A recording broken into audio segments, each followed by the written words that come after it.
comes in. Perfect. Hello!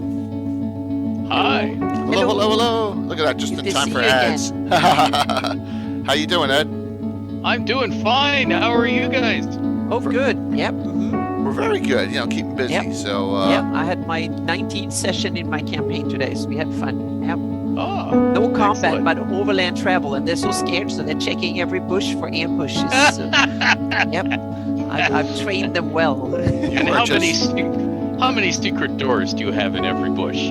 I don't have any secret doors in every bush, but I had a couple of stuff they actually missed because Thanks, Rox. they searched, but then they were like, oh, it's just open terrain, so it's just off. But I had a milestone that I've actually made an image of, so to speak, and that has some old story and stuff like that tied into it. So I tried to build in stuff. So that's one of my pet projects I want to do. I want to do milestones of the Flan East. So you have different parts. You have old milestones and the inscriptions and stuff like that. So that's kind of very, very cool stuff. Yeah, so I thought that would be a kind of a cool little project to do, to actually sketch them out and have like texture and then put the fonts in there and the symbols and stuff. And this is a milestone that Count Larden put up in the 200s up there when he was giving the charter from the when they established the viceroyalty of Ferron in Divers.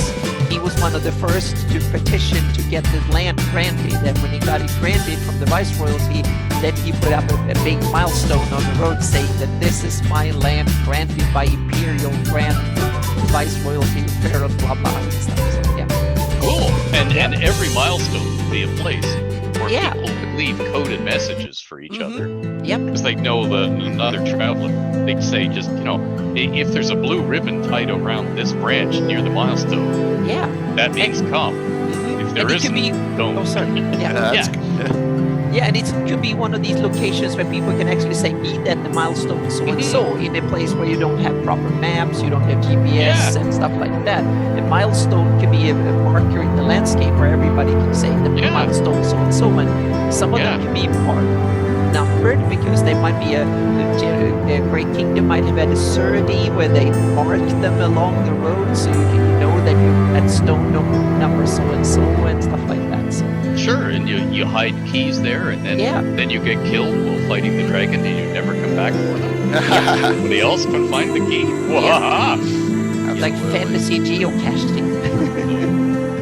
Yes. Yeah. They hid geocaches all around the county I live in, the rural county. Yeah. And the last geocache I found had a plastic snap-tight, airtight thing, and when you opened it, it was full of condoms. Oh. That's not awesome. Not used. No, just in case, so to speak. Just in case, Yeah, just in case, yep. Because, why not? Because, yeah. That's awesome. You'll find all sorts of things.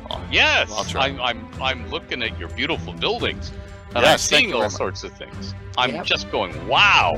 Yes, this is Infinite Dimensions Games, and so when you see the arena come up, ours actually looks better. Version of the arena. We just did for our con, but with our 3D printers and stuff, our table's really coming along very nicely. So stuff's really going well. Nice. Yeah. Oh yeah, that's gorgeous. Yeah, it's unbelievable some of the stuff that is out there now. So.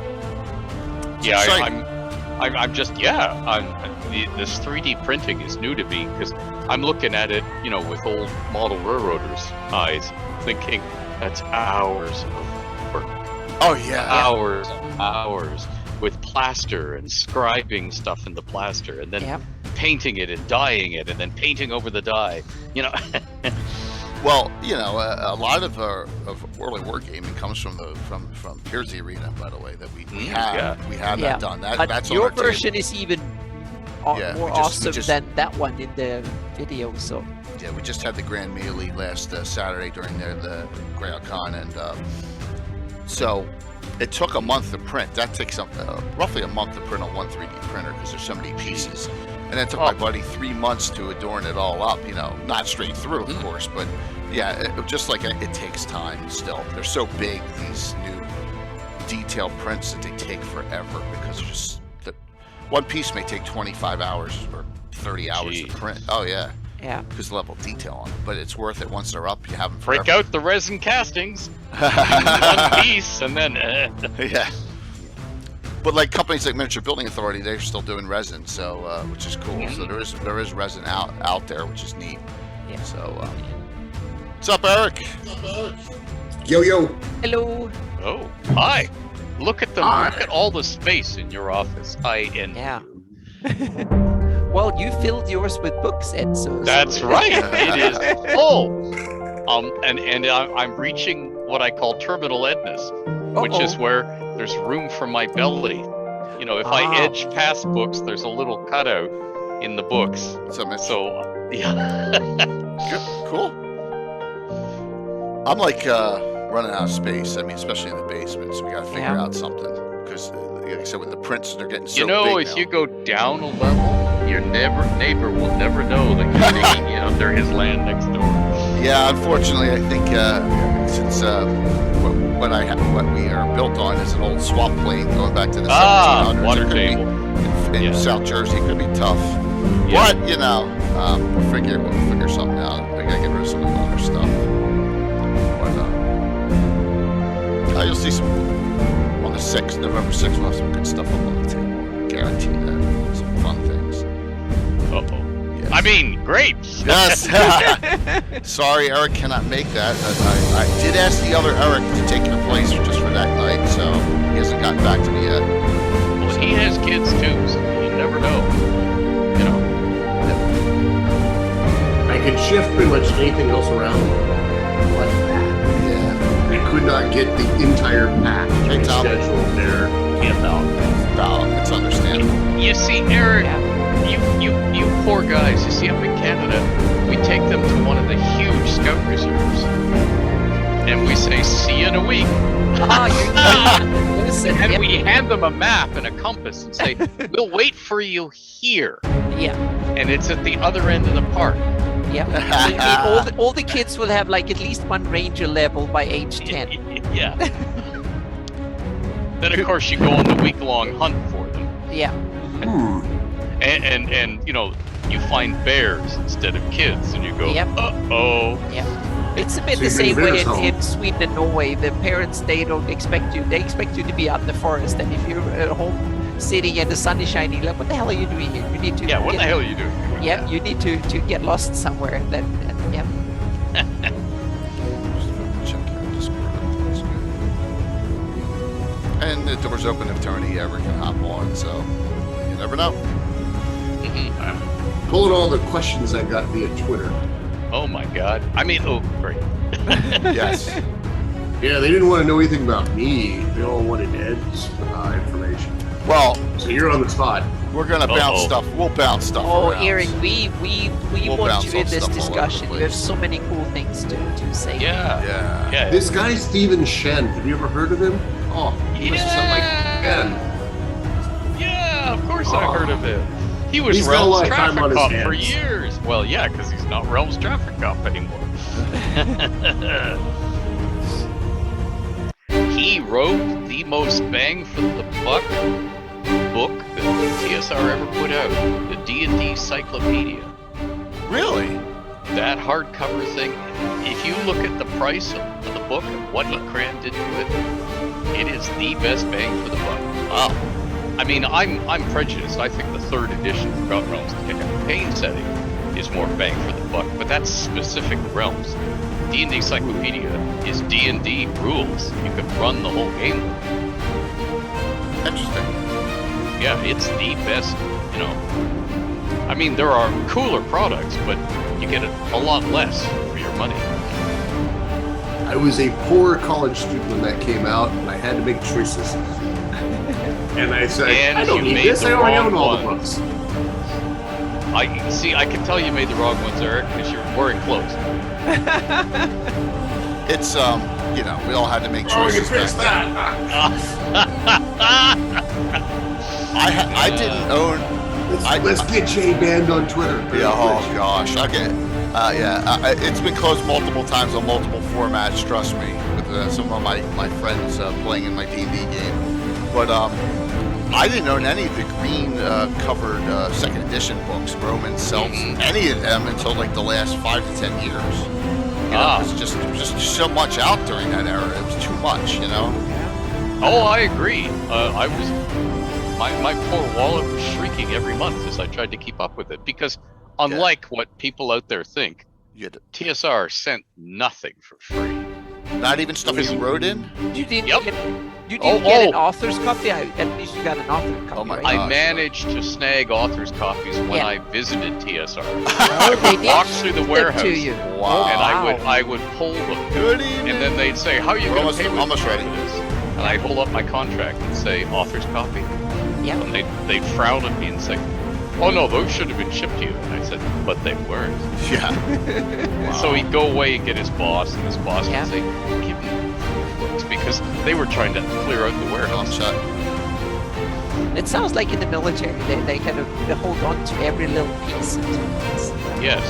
Well, a lot of a lot of it's one hand doesn't know what the other hand's doing too, right? So there's no very like the military. Yeah, exactly. There's no true coordinator. Like, oh, I'm the coordinator of giving out giveaway items to all the authors. You know, there's no one. So, but they're yes, people that run these storage facilities in the military. It's their stuff. It's their blood. Flesh you trying to get. So Yes, when I worked for the library in North York, we had this huge orders printout, and you could order letter, metal, opener, and right underneath it would be truck, fire, yellow. So on my last day, I ordered 16 fire trucks. And I waited for the panicked email from the branch to say that they'd started arriving. But apparently, somebody read that order and said, he's filled it out in red pen. That's a credit. Phoned up the branch and said, we'd like our 16 fire trucks. Pen color. Yeah. Yep. And well, yeah, because blue was an order and red was a credit. Yeah. And then, of course, he says, we want our 16 fire trucks back. And my boss, my ex-boss, said, sir, this is a library, and hung up on it. I always thought red pen was bad when you were, with the teachers, red pen and everything. Yeah, exactly, red pen. Yep. So good evening, everyone. I'm J.K. Lorgazumba, and welcome to another great Gabbin. I believe this is the fourth Gabbin that we've had the pleasure of having the legendary Ed Greenwood and the living Greyhawk legend himself, Eric Menge, on. So thank you. Welcome back for another discussion. And, I guarantee you we're going to go all over the place. That's why, we asked, what's the agenda? Well, let's exactly. Let's see where it goes. Absolutely. So we're going to talk more about spellcaster spells in the realms in Greyhawk, and I think that's going to covers a wide gamut of topics. So, and I know Anna's prepared a lot of questions, which is good. Yeah, I had a bunch of ideas that now I have so distinguished people in the chance to ask questions. I have some things that I want to kind of dwell on for my campaigns and stuff, and I think that others are probably interested in too. So yeah. And Eric got Twitter blasted too. I know with a lot of questions too. But we'll bounce them around. But I have come prepared, Ed. So I pulled out some of the art stuff that I have. I don't know when last time I've opened it, but I know you didn't write this. But I'm very I got Spellbound, right? And that's about Red Wizards of Thay mostly in this one. I am currently at work with Alex Camera and Alan Patrick on a hardcover Thay source book. Oh, cool! Oh, there you go. See if you can spill a teaser. And if it wasn't GameCon, it would be out by now. Okay. And then I've also pulled together a lot of these great books: Seven Sisters, Pages from the Mages, of course, Drow the Underdark, Spells. This one I don't know. This one I'm going to ask some questions about. Okay, Secrets of the Magister and the Code of the Harpers, all with a lot of great spells in them. So all of your name on them, and folks, never forget the spell Turtle Soup. Yes. The most spell in there. That will be total soup here. Yeah. Well, you see, you can cast it right above somebody in combat. Yep. And then hot turtle soup goes flop on their head. But you realize on this channel, we don't know if it's total soup or turtle. Oh, all right. Here we go. Here we go. So my South Jersey accent, Eric and Ed, get me. So Taryn, Tea Time with Taryn, Mike Disney, made a turtle emote because I say the word turtle and it sounds like turtle because and artificial. Yes. So there you go. Awesome. I put there. That's a manufactured artificial controversy. It is funny, and it was very kind of her to do that and stuff. It's awesome. So, and we've had everyone was excited about this. We had a monster show last week with Ask the Experts, finishing up Greyhawk Con, which was went very well, and now we're looking forward to this discussion. And I know, Eric, you were talking about a little bit in behind the scenes. That you had some theories on a legend from Greyhawk too of the Vecna origination, basically how it came to power. Mm-hmm. Yeah, we stuck it in some Living Greyhawk stuff. I was never a big fan of the comic book they put out. Was it Vecna, Hand of the Revenant? Oh, really? Because a lot of people think that is the go-to place now. That graphic novel, right? I forget who wrote it. For Malmison. Okay. Yeah, that's it. That's it. Yep. And okay.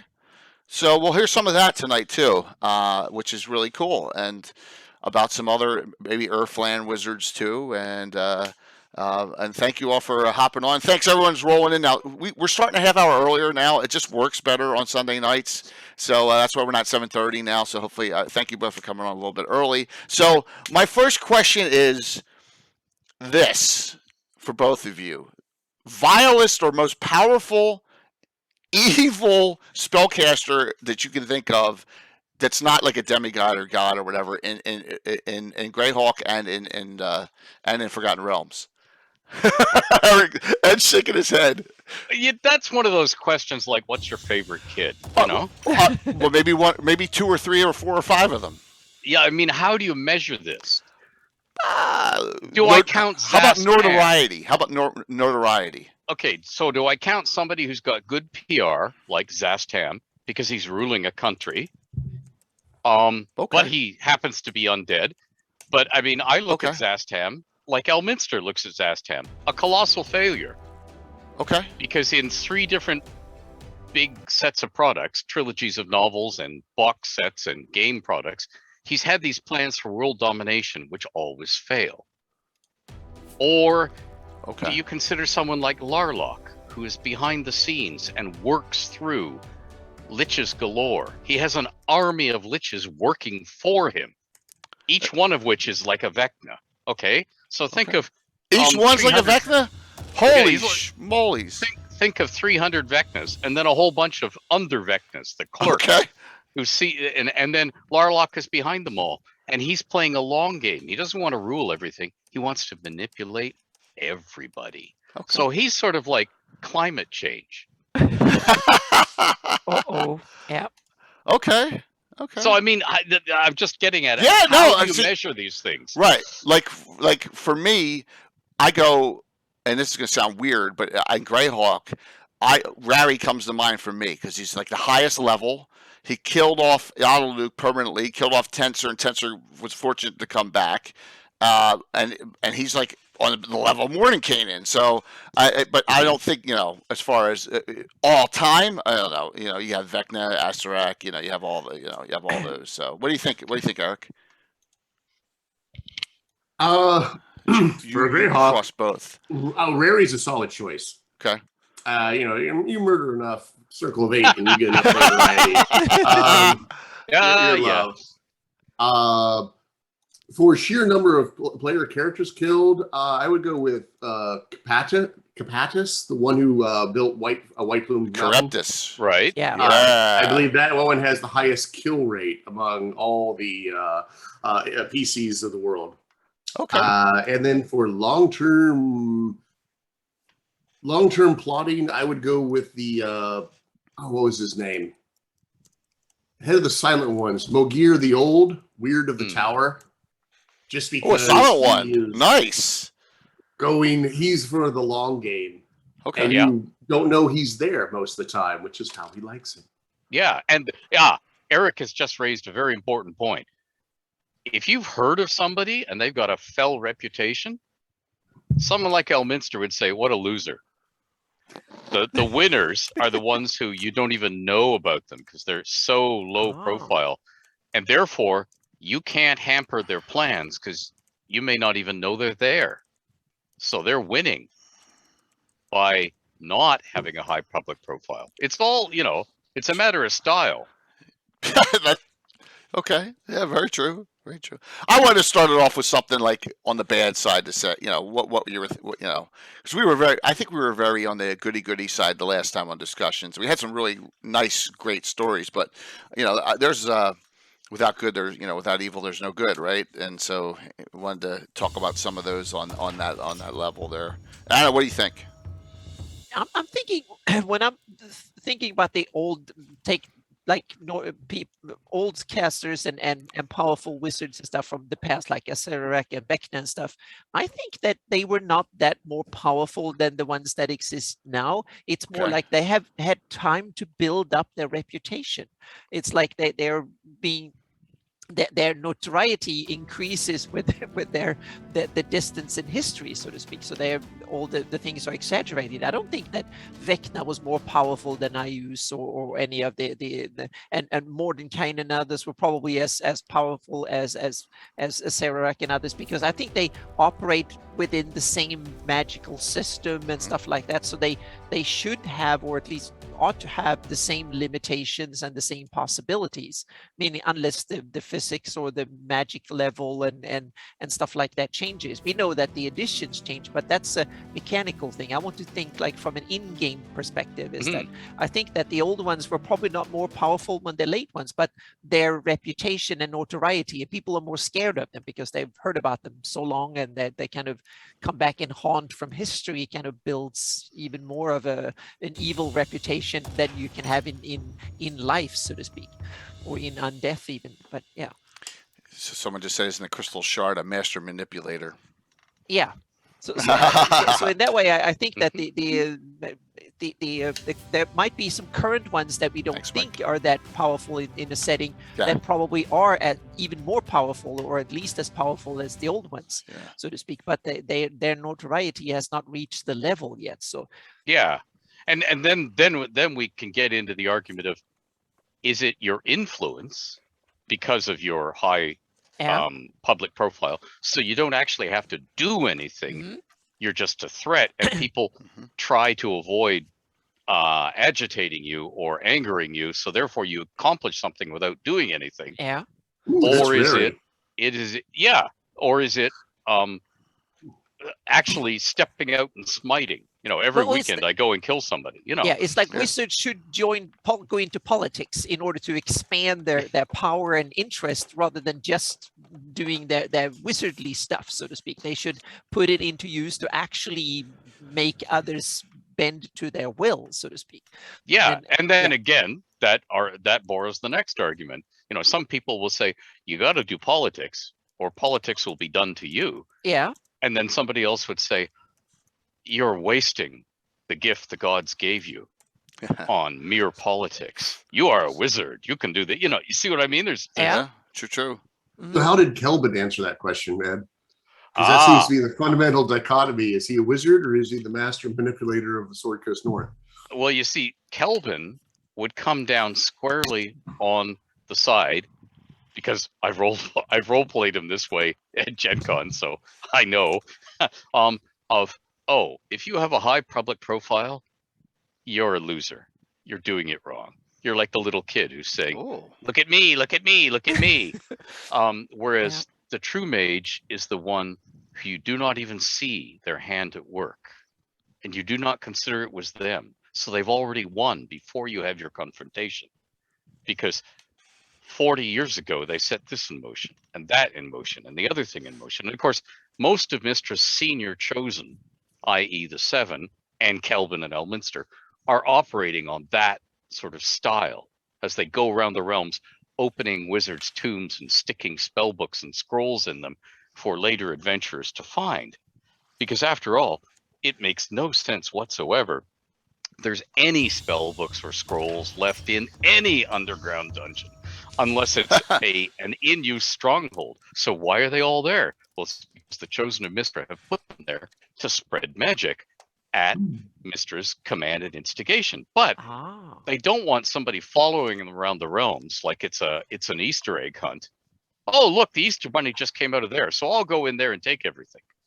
So they are operating at, they're the sort of person who breathes off a mountaintop, knowing that that will start a mighty wind, and that 4 years later, a tsunami will hit a coast on the other side of the, they're that sort of thing.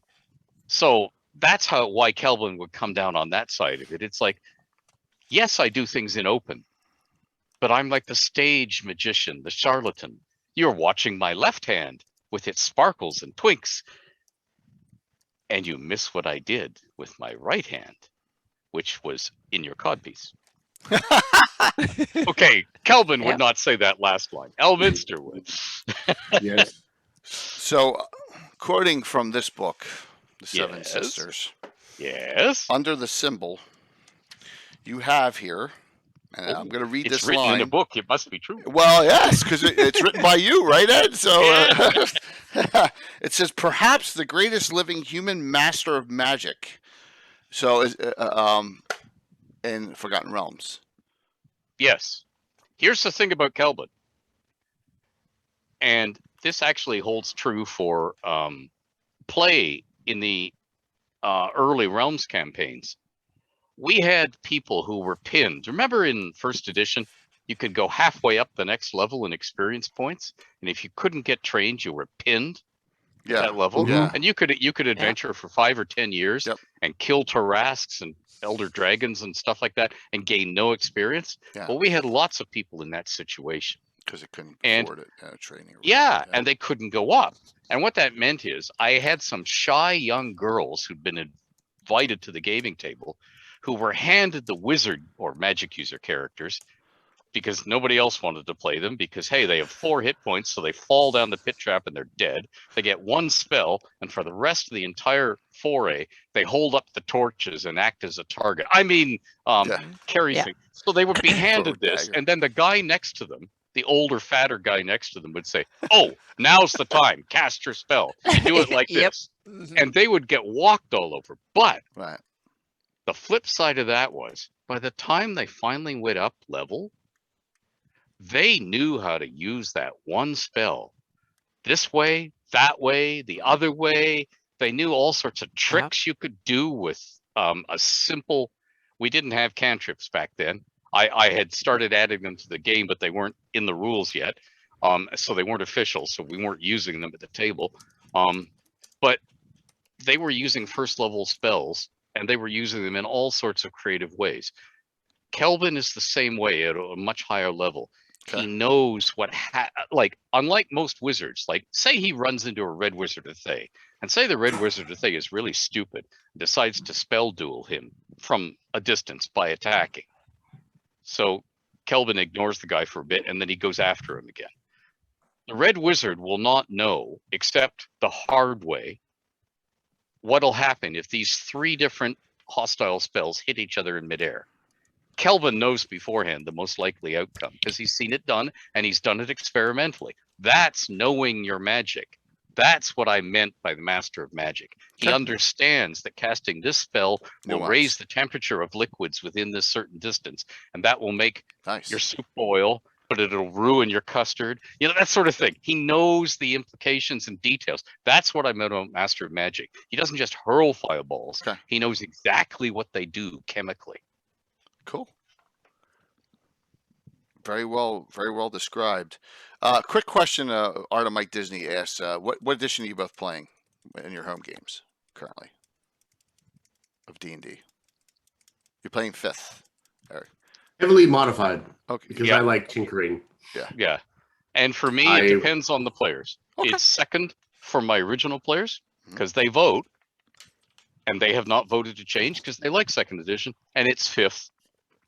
For the younger players, because for one thing, I'm playtesting for Wizards and for various people doing DMs guilds, independent things. That's awesome. But yeah, we play 5th edition for all the younger players because it's much easier for them to learn buying the stuff now. And 5th edition is the first edition that we wrote that was actually intended to be learned from the books, as opposed to sitting down at a gaming table and having people who already play the game tell you, which I defy anybody to start in cold and not get something wrong or something they just never use. Like, hey, weapon speed factors in the player's handbook, anybody? Oh my gosh. Or to hit versus armor class. Yeah. Oh my gosh. Hey, back off on the Thinko. I love Thinko, but I can't. No. Yeah, why your footman's mace is +3 against armor class 3, but it's only +1 against armor class 1. It's so confusing. So that's not Thinko's issue. Yeah, Thinko got us out of the charts. Yeah. And we owe Thinko a debt of gratitude to get us out of the charts. Now. And then they had to come up with other stuff to put on DM screens. And then we had TSR vice presidents who didn't play the game say, boy, you gamers are really stupid. You have DM screens, and our market research tells us we've got 6.2 players per DM. You should have been selling player screens, all this. And we said, you know how the game works? Never mind. You want a job tomorrow? Oh, okay. So they all sat down and designed. I was just going to say, screens. weren't there released player screens back in there? I think they were different for different classes. And yes, stuff. That's right. Because I don't think I ever bought them, but I think you remember seeing them. We had to put in a cleric's challenge, a fighter's challenge, just in order to sell them. And the same vice president, well, a different vice president, but of the same group of useless idiot. Excuse me. Decided they would be sold in expensive plastic boxes so we could charge more. Which were known around the company as bozo boxes, we called them, because they were hard, brittle plastic. And if you stepped on them, you harmed your small child with slivers of plastic. Oh, never mind. Well, these signs, if you walked around with them at a convention, people knew you were a beginner who did play from early on. So, Also, if you walked around and you had 500 dice on you, right? Because most of us, we may have maybe 70 dice. we have way more than we need. That's the thing. Yes. Oh my gosh. So, Eric, goodies or villains, or I know you're living Greyhawk era, and I'm putting this connection down. Are you the first mention in Geographical of the Thay, and now there's all books out about it, and they're really pushing it? I even saw in the new publications they have our wonderful villain that they've kind of purloined there, the mother of Ius, and they put her down as Thay, right? She's had a wild journey. Yeah. So, what do you think? Is that where it started? Your Thay? I mean, the first time I ever heard the term Thay in a Thay realm was when you came on the Living Greyhawk Geoff. It had been floating around. It usually was called Fairy back before I showed up. Yeah. Right, but now it's Thay. There were plenty of Thay creatures in the monster manual that you could draw from. The original 2E and 1E stuff is just full of them. The pecans, the boggles, the leprechauns. I remember Dungeon Magazine had a whole hullabaloo about where they painted the leprechaun on the cover of the dungeon, which of course gave away the whole adventure. And that caused a giant problem. Like, who's painting the cows green? Look on the cover of the magazine. But we went hardcore into it with it, and with Living Greyhawk Adventures set in Jeff, we were up in the mountains among all these forests. We had 3 different forests around us, and so many. It just seemed like if any place that was be Thay touched, it would be Jeff. And also, we were having trouble challenging players with standard monsters using organized play restrictions that we had, because even back in 3rd edition, they could put together some incredible characters. But if you go to a fairy adventure, that doesn't matter as much. It's a lot more about storytelling and problem solving and riddles and puzzles and finding the thread of the narrative. and we had a lot of fun with it. Okay. But there's a our fairy world looks a lot different than theirs. Okay, it does. All right. Okay. But I just noticed that it's all over the place now. I mean, a lot of publications, and I know there's a stress on it. And I know you were going to talk about the Thay and druids as relates to Vecna. Good. Yeah. I love my fairies too. We had a whole our little world that we had worked out doesn't have the domains of delight. That's a very recent thing. Okay. Like in the past 6 months, I think, or maybe 2 years, if it was all internal. But we went with we were still sticking with the idea of the lands of bright, the lands of dark, the lands of summer, the lands of winter. And if you combine those together, you've got bright summer, dark winter, bright winter, and dark summer. And those were the 4 directions of fairy.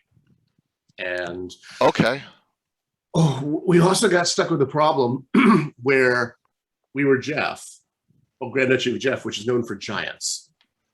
But they told us we could not have drow because we were saving them for something special.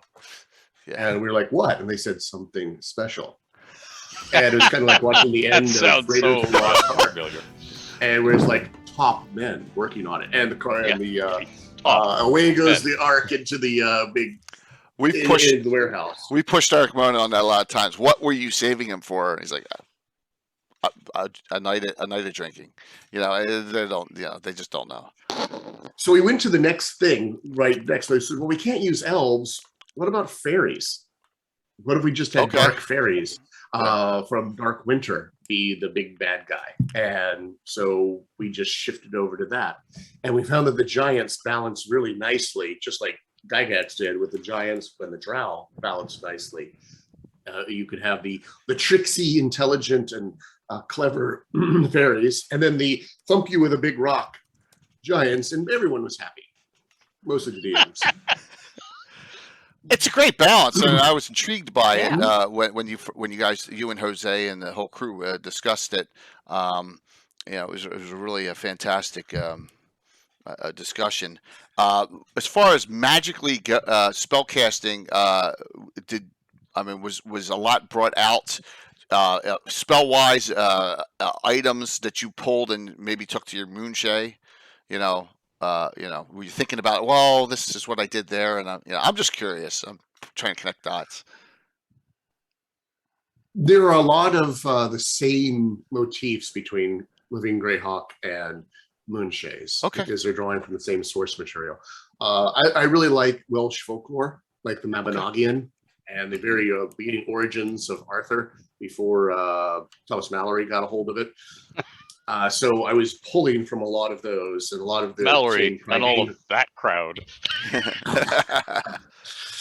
Awesome. And also like it was like Doug Niles drew most of Moonshays from he was inspired by the Chronicles of Primal, which is a fantastic series. Love that. And inspired me as well. And before I got a chance to play the Moonshays, I was doing a lot of that in Living Greyhawk. Cool. The druids are a bit different because we have the Old Faith overlay on top of it, which we developed a lot because the players seem to really like it. And they kind of liked the mythic folklore that kind of weaves through everything. They like having things be mysterious and mythical, and like the every so often, like the fog bank comes down and covers the place, and then it turns all the grass into crystal for a day, and then it all evaporates in the morning, and no one actually knows why. The players seem to really love little tidbits like that, and we got to play with it. We, as organized play, didn't really get authorization to make up to many magic items or make up spells, because that meant they would have to review them, and the admins would have to review them, and admins were like, we already have too much work. Please don't do this to us, Eric. So instead, we used a lot of favors and curses and boons instead. And unfortunately, with the current rules of the AL, you can't use any of that. So we couldn't even invent boons and favors and curses, because everything had to be wrapped up. Yeah, I could do story awards, and that's about all I could get out with. Okay. But I know I wanted to make a little connection there because I know that it's huge the fact for you and as far as magic goes it's you're probably heavily influenced by the fairy magic in your games. I always consider them in some ways actually magic. Like if you true sighted a fairy, all you would see is like a sound wave of magic. Because they don't, their body is absolute glamour. It's a form of that they have dressed themselves in, and they can actually change their form if they try hard enough. But fairies aren't mortals and don't have souls, so they're incapable of change unless a mortal comes by and boops them on the nose or does something to cause the fairy to react. So they tend to get stuck in ruts, and they have strong inertia. So that's why they tend to have the same form over and over and over again.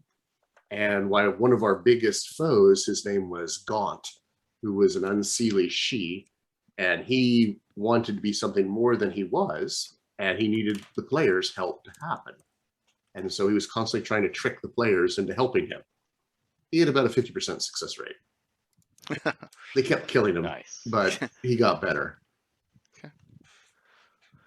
Cool. Because he's a fairy. He's an idea. He's a spirit. And so whenever he dispersed his form, he'd flutter around and then he'd reform in a little bit and go like, well, that didn't work. Although I think his voice was a lot more like this. Well, that didn't quite work. Another thing. And he got so notorious towards the end that he had a catchphrase where he just kept calling the players sweetlings. And all you had to do was just say that word and the players would know who it was. Hello, sweetlings. Miss me. See, that just disturbed me, that look there, Eric. That was really that was that smile you had there. I was like, oh. That's awesome. Because he was all angles when you saw him. He had a giant grin and was all angles. And he was a standard magic user, as like a sorceress per 3rd edition, but he had a couple fairy tricks we threw on top of him, like effectively dimension door that he could get out of things when he needed to. Because that mostly was he needed to not be where the players were with swords. You don't want to get hit. No melee. He didn't want to get hit. It's like the 5th edition Archmage. The only spell you need to cast is teleport, because that is your one action. Get the hell out of there. Get the hell out, Because you're going to die. So and you didn't spend that many decades studying to die that quickly. So, Anna, I know you got a bunch of questions. Why don't you throw one out here to both? Yeah, I have the one of the things I'm curious about how you guys handle spell research in your Good campaigns. question. Meaning, how difficult is it for a play character to wizard or other spellcasters to research a new spell or to research, or do you first of all, how do they require new spells? Do they get them automatically when they level up, or do they have to go out and find them? Can they research them? And then you come, the other obvious one is like, oh, I'm a druid, I want to learn fireball or something, meaning what is appropriate for different classes, so to speak. But the spell research, what's the limitations or the how to handle spell research and the limitations? Well, in the Home Realms campaign, part of getting tutored is that you get at least one new spell from your tutor, because that's how they teach you. They don't say, oh, the continents are, they don't do that stuff with a chalkboard and a pointer. You learn by doing, and it opens new pathways in your mind to handle more magical energy. And it can sometimes give you a huge headache or cause you to weep uncontrollably, or just make you clutch your head and go, ah, because you're handling more power through your head. Sort of like what happens to people who get drunk or who chug nitrous oxide or pure oxygen, and it expands everything in their head and they get a headache. Those of you who done your nitroglycerin, if you have a heart condition, same thing. It's sort of like you're using parts of your brain in a different way that you haven't used before. So it can be painful, and you have somebody with you steadying you and talking you through it. Yeah. But you learn by doing. In Magic, you learn by doing, which is why. So the answer to your general question about spell research is, if you're trying to do something that's never been done before, and you can just sort of imagine it, it takes a lot longer than if you are saying, I already know this spell. Let's, for want of a better one, let's choose Burning Hands. Yeah. Simple thing that he causes a physical thing. And that's different sort of a spell than, say, Rary's Mnemonic Enhancer. Okay? It's easier to get a hold of. But if I want to twist that Burning Hand spell into something that, say, well, instead of Burning Hands, I'd like to be able to throw those little tiny fireballs. Minute meteors. Yeah. You know, if I'm modifying an existing spell that I have written down in front of me that I can experiment with, but I have the incantation, it's an easier experiment, assuming that I don't live in a flammable house, or, my boss doesn't have as a rule of my renting the apartment, I'm not allowed to drill holes in the wall. No fireballs after 9 p.m. No, assuming I can go out in the field somewhere, and the king's archers aren't going to pin cushion me for using magic at all, I can go out and I can experiment. And if I'm experimenting on a variant of something I already know how to cast, it's comparatively easy, which is why in the original realms, there are so many different minor variants of spells we already know with a different spellcaster's name in front of them, because it's their different incantation. And mine does this. Yeah. My fireball goes this way, and then it waits. It's a delayed blast fireball, but I can move it while it's delayed blast around behind you and then blow in the window from behind, so you all get killed with the shards of glass. That sort of thing, because I changed this one little thing. So the answer to that is the difference between what you're trying to do. If you're trying to do something, you can just sort of imagine that it would happen. Okay, and to put this in a real world thing, young kid watches Star Trek and sees that they have this means of communication, and they have this thing called a tricorder, and they have this thing called a phaser. Now, we have almost all of those things, bar the transporter room.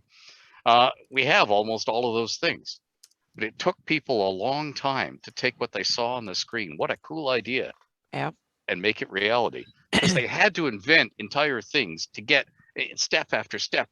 Things have to build on them. But if you're just doing a stepping stone build on something that's already been done before, it's a lot faster and easier. Yeah. And in the Home Realms campaign, I actually role played all of those. And in fact, if you look in Volo's Guide to All Things Magical, the one Volo's Guide that's standard size, the size of all those books you have there in your hand, Jay, as opposed to a little digest one. Yeah. Right. There is a one-on-one role-playing campaign in the back of that for all those lonely gamers who had one friend who played D&D, just one. So one person was going to have to DM and one person was going to have to be the player. If you wanted to role-play being a young novice magic user going through life trying to gain spells. And in the original Realms campaign, I actually did this with a couple non-gamers. Well, they played Monopoly, they played chess, checkers, stuff like that, but they hadn't played role-playing games. And I started them on building their own spell books. And they were given certain spells, which I shamelessly photocopied out of the player's handbook. Don't worry, I got permission from TSR and my next visit for Gen Con. Is it okay if I photocopy this? They won't be distributed. Oh, you mean just at your table? Yeah, sure. We don't care. Right. Okay. Carte blanche. And I literally cut and pasted them with mucilage, or had them do it in their spell books. Oh, and then that's awesome. Yeah. And then on the facing pages, I said, leave the facing pages for your notes about areas of effect and how these things work and what happens if this spell collides with this spell in midair. Write it down. So that was their experiment, and they built their own spell books. And then they would go and experiment, and they'd write stuff down. And that was the era spell ink formulae. and all that stuff. That's how you delayed players in getting ahead in levels. Yep. But they were really invested in it. And if you were a young girl in a city, and you'd run out of money for the spelling formulae, so you'd have to cast spells for money. Mm-hmm. So people would come to you and you'd cast very simple low-level spells, which were all you could cast, in exchange for money. And then you'd have to hide the money so you didn't get robbed, because people wanted their money back. But then you'd have to go adventuring in order to get some of these rare ingredients and to get enough money to go on so you can buy your next spell. And on any expedition, you didn't give a hoot about the gold. You didn't care about gems. Was that half a spell on a scrap of paper? Give that to me, baby. I'm going through everybody to get it. And it turned the whole campaign into a really cool thing. And it could be one-on-one. So if you never found another role-playing gamer to play with, you could have a really cool campaign, particularly if you as a wizard either started in or ended up in a weird, cool city like Lankmar or Waterdeep or something like Free City of Greyhawk would do it too. Yeah. You know, you're surrounded by adventuring opportunities and wacky people who want to take your magic away from you.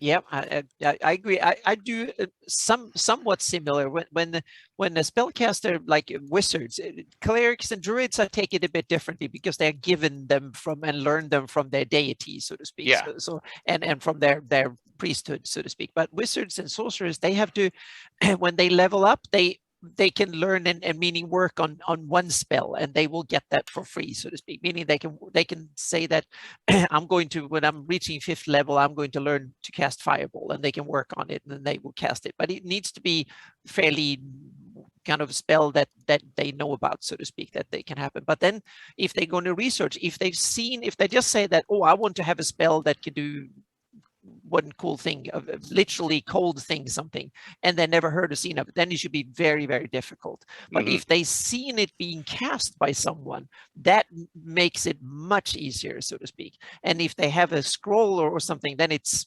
almost inevitable. It's very simple. A couple of spellcraft checks and a day or two or a week of work, and they can kind of incorporate it into their repertoire, so to speak. But it's their knowledge about it. If they heard that the spell is possible to cast something like that, then that makes it a little bit easier, meaning they know it can be done, and then they've seen it being cast and being cast at them, and makes it even easier. They've been a victim of the spell and stuff like that. So yeah. Eric, your thoughts on this? Yeah. I think spell research is a great opportunity for the wonderful world of downtime. Yeah. Which I really enjoy. It kind of is like a mini game inside of D&D for me at my table. The only way I've ever actually gotten players to do it is I divorce it entirely from the game, and it just becomes a currency. So every time you play, you earn so many days of downtime. Say like a week in the realms, or a week in Greyhawk, or a 10-day in the realms. And then you can spend that, and we just don't try to justify when we're doing it. So it's not played out. It's just a currency. Okay. Well, we can play it out if you want, but we're not going to find out when you actually did this in the campaign. And the reason why is because my players would just never use their downtime, ever.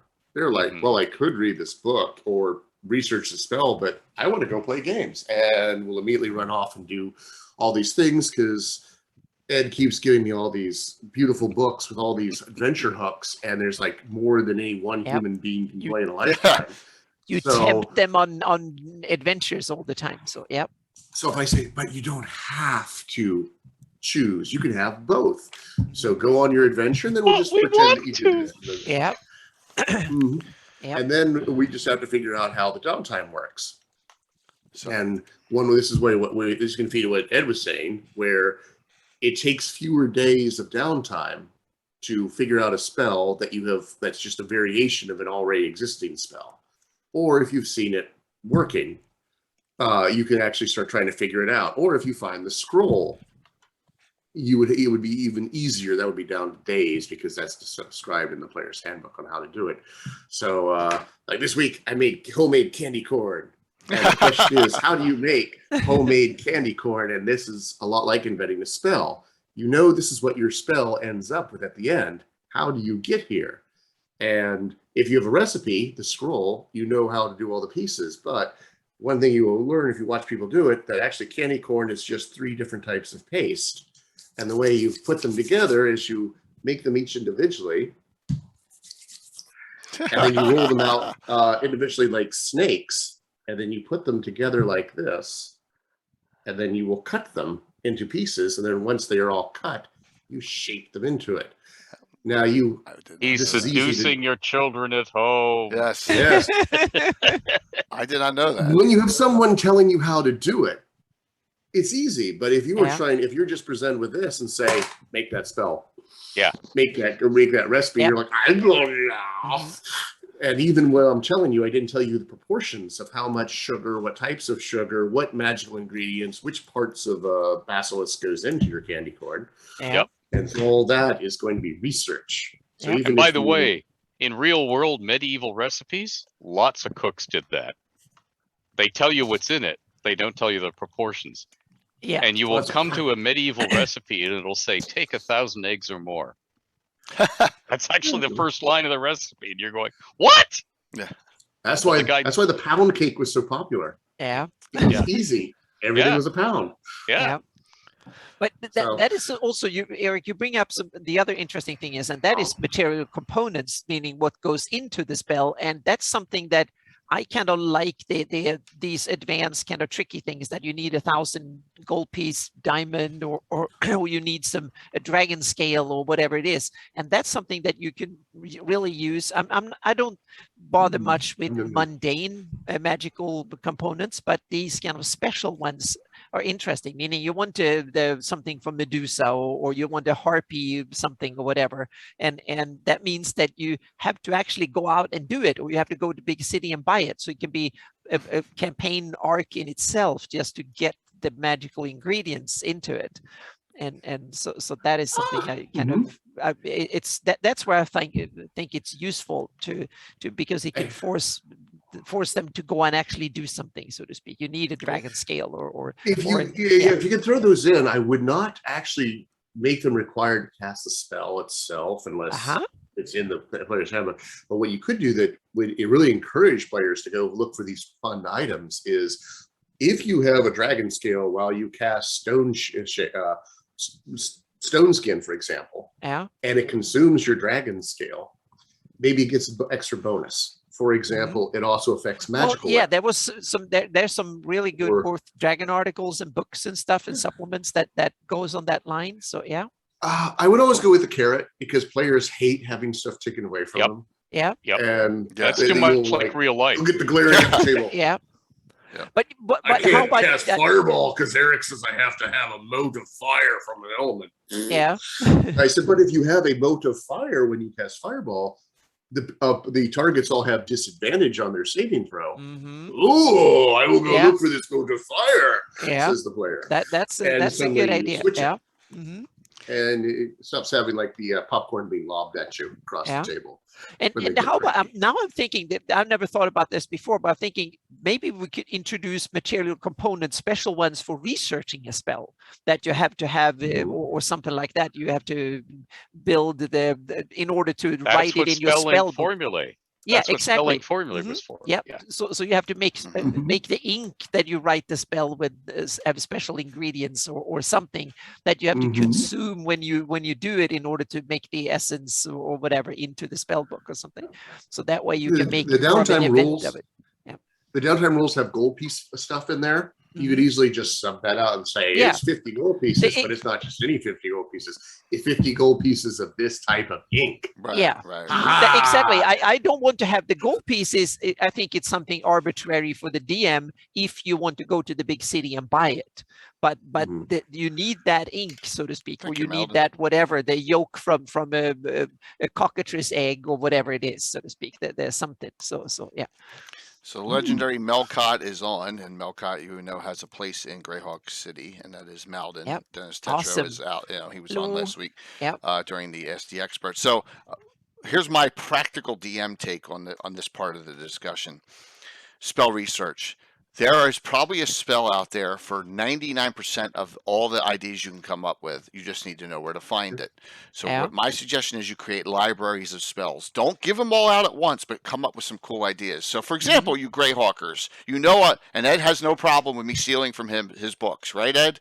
That's right. All these books right here have a plethora of wonderful spells in them. Everyone knows my legendary flesh shiver spell for the necromancers have that breaks all your arms and legs and neck is in the Seven Sisters book, right? So you can find a ton of great spells if you just look through, and the 2E references are unbelievable for the amount. And even the Encyclopedia Magica spell, right?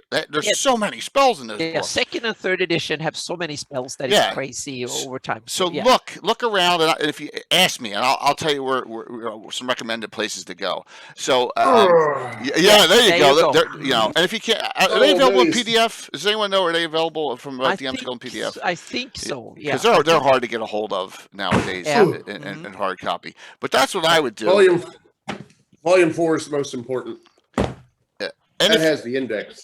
Yeah, absolutely. And if you're a Forgotten Realms player and you're old school, this book is great for all the named spells, you know, from all of them, Mordenkainen and Tensor. And if you're a 5e player, Joe Block, Greyhawk Raw Nerds, has them all converted into 5th edition on his website. So you have all those. So you have them in multiple editions. So that's what I would suggest. The more, uniqueness, Ed? Fireball gets boring after a while, right? Mm-hmm. It's fun to do, but there's so many other great spells out there. Turn it into an acid ball. Yeah, sure. Yeah, you know, or turn it into a iron fire.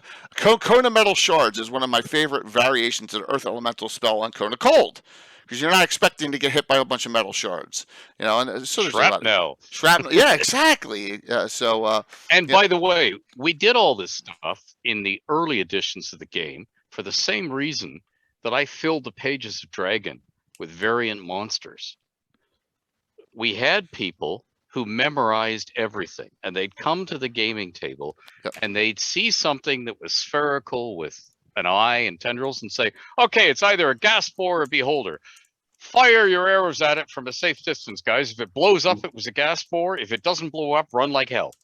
Because they'd memorized the rules. They knew it was one or the other. And the whole point, all that stuff, was to bury you in new monsters or new spells or new magic items. It's a horn of bubbles or a horn of Valhalla. That's the only choice. You know, bury them, so that nobody at the gaming table could have everything in their memory and call it to mind in the heat of the moment. So you're back to role playing. You're back to seeing what the dungeon master tells you is in front of you and reacting, hopefully in character, to it, as opposed to metagaming with, hey, right here in this book. You know, so we were trying to get away from that and back to the fun of the game. Absolutely, and I think you got to have variety, because then, you know, the game, you don't want the game to get stale. There's always ways you can you can increase it, and spell research. I mean, I'm not saying don't let your players research spells, but let them research a spell and you have it in the back. Oh my gosh, look, this spell that Ed has in the Seven Sisters book is perfect. That's what they're going to find out if they discover it. You know? Thanks. I try. Once in a blue moon, I have an idea. So, great idea. Thank you. Yeah, absolutely. Because there's so many spells out there. Even, you know, Dragonlance has them. You know, you can pull a lot out of D&D, and Great Net Spellbook and other places, other third-party sites are going to have some really cool stuff too. Actually, Eric was talking about it earlier rather. When I was doing stuff for Adventurers League, I would put new monsters, magic items, and spells in every adventure. And then, of course, the admins would say, Ed, you can't do this. Now we're actually banning all of this. And I'd say, so why are you wasting their time playing at a gaming table then? That should be your treasure. And to get that spell, you got to play that adventure. Discover it. And they'd say, but we have to review them all. And I said, they're paying you, aren't they? You know, you see, I had a different, viewpoint, because look, I realize they are. But I mean, I was thinking, hey, I do this, 6 or 7 a day. What the hell is wrong with you people? Become firemen, become brain surgeons, something simple like that.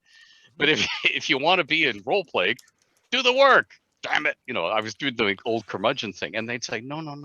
And I realized, okay, it was because, you see, at the beginning, the admins couldn't even review them. They had to pass them on to staffers. And there'd be a rules council meeting and so on. So it was a delay. So I get why they were doing it, but I was still thinking this is the perfect way because that's what Gary did, writing the early adventures. You bought Queen of the Demon Web Pits. It was the culmination of 3 adventures in which, in each adventure, you'd gotten Wand of Viscid Globs. Oh, cool. This new spell. Oh, right. So you bought the thing and you got new goodies. As part of the Hidden Temple of Thrasden? Mm-hmm. That was just chock full of fantastic monsters. Yeah, absolutely. And new spells. Mm-hmm. New items. And things that get you yelled at by during the Satanic Panic. Wonderful, wonderful things. All right, so Ed, I have to know, because I don't know. Can you tell me about the Red Wizards of Thay? Oh boy, here we go. I know nothing about them, and then then we're going to go to Vecna after this. Yeah. Okay, let me go real quick now. Like I said, there's this Thay book coming out. Cool. But it isn't mainly about Red Wizards, because we've done Red Wizards to death. Okay. But let me give you some sort of overview. That's how you got vast tam. Yeah.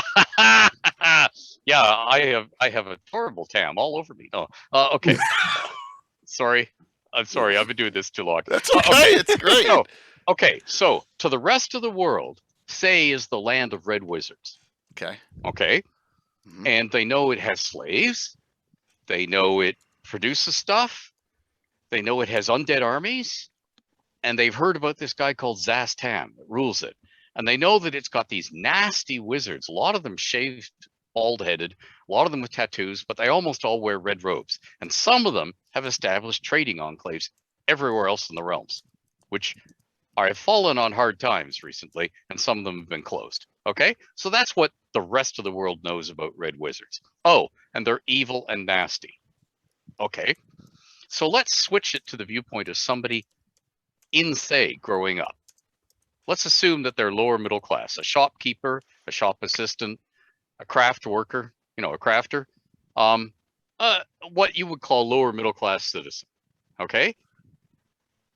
They know that in infancy, everybody who is resident in Thay, citizens and visitors alike, is going to be tested by the Red Wizards to see if they possess the gift to practice magic. And in some cases, they may get a second test when they become adults.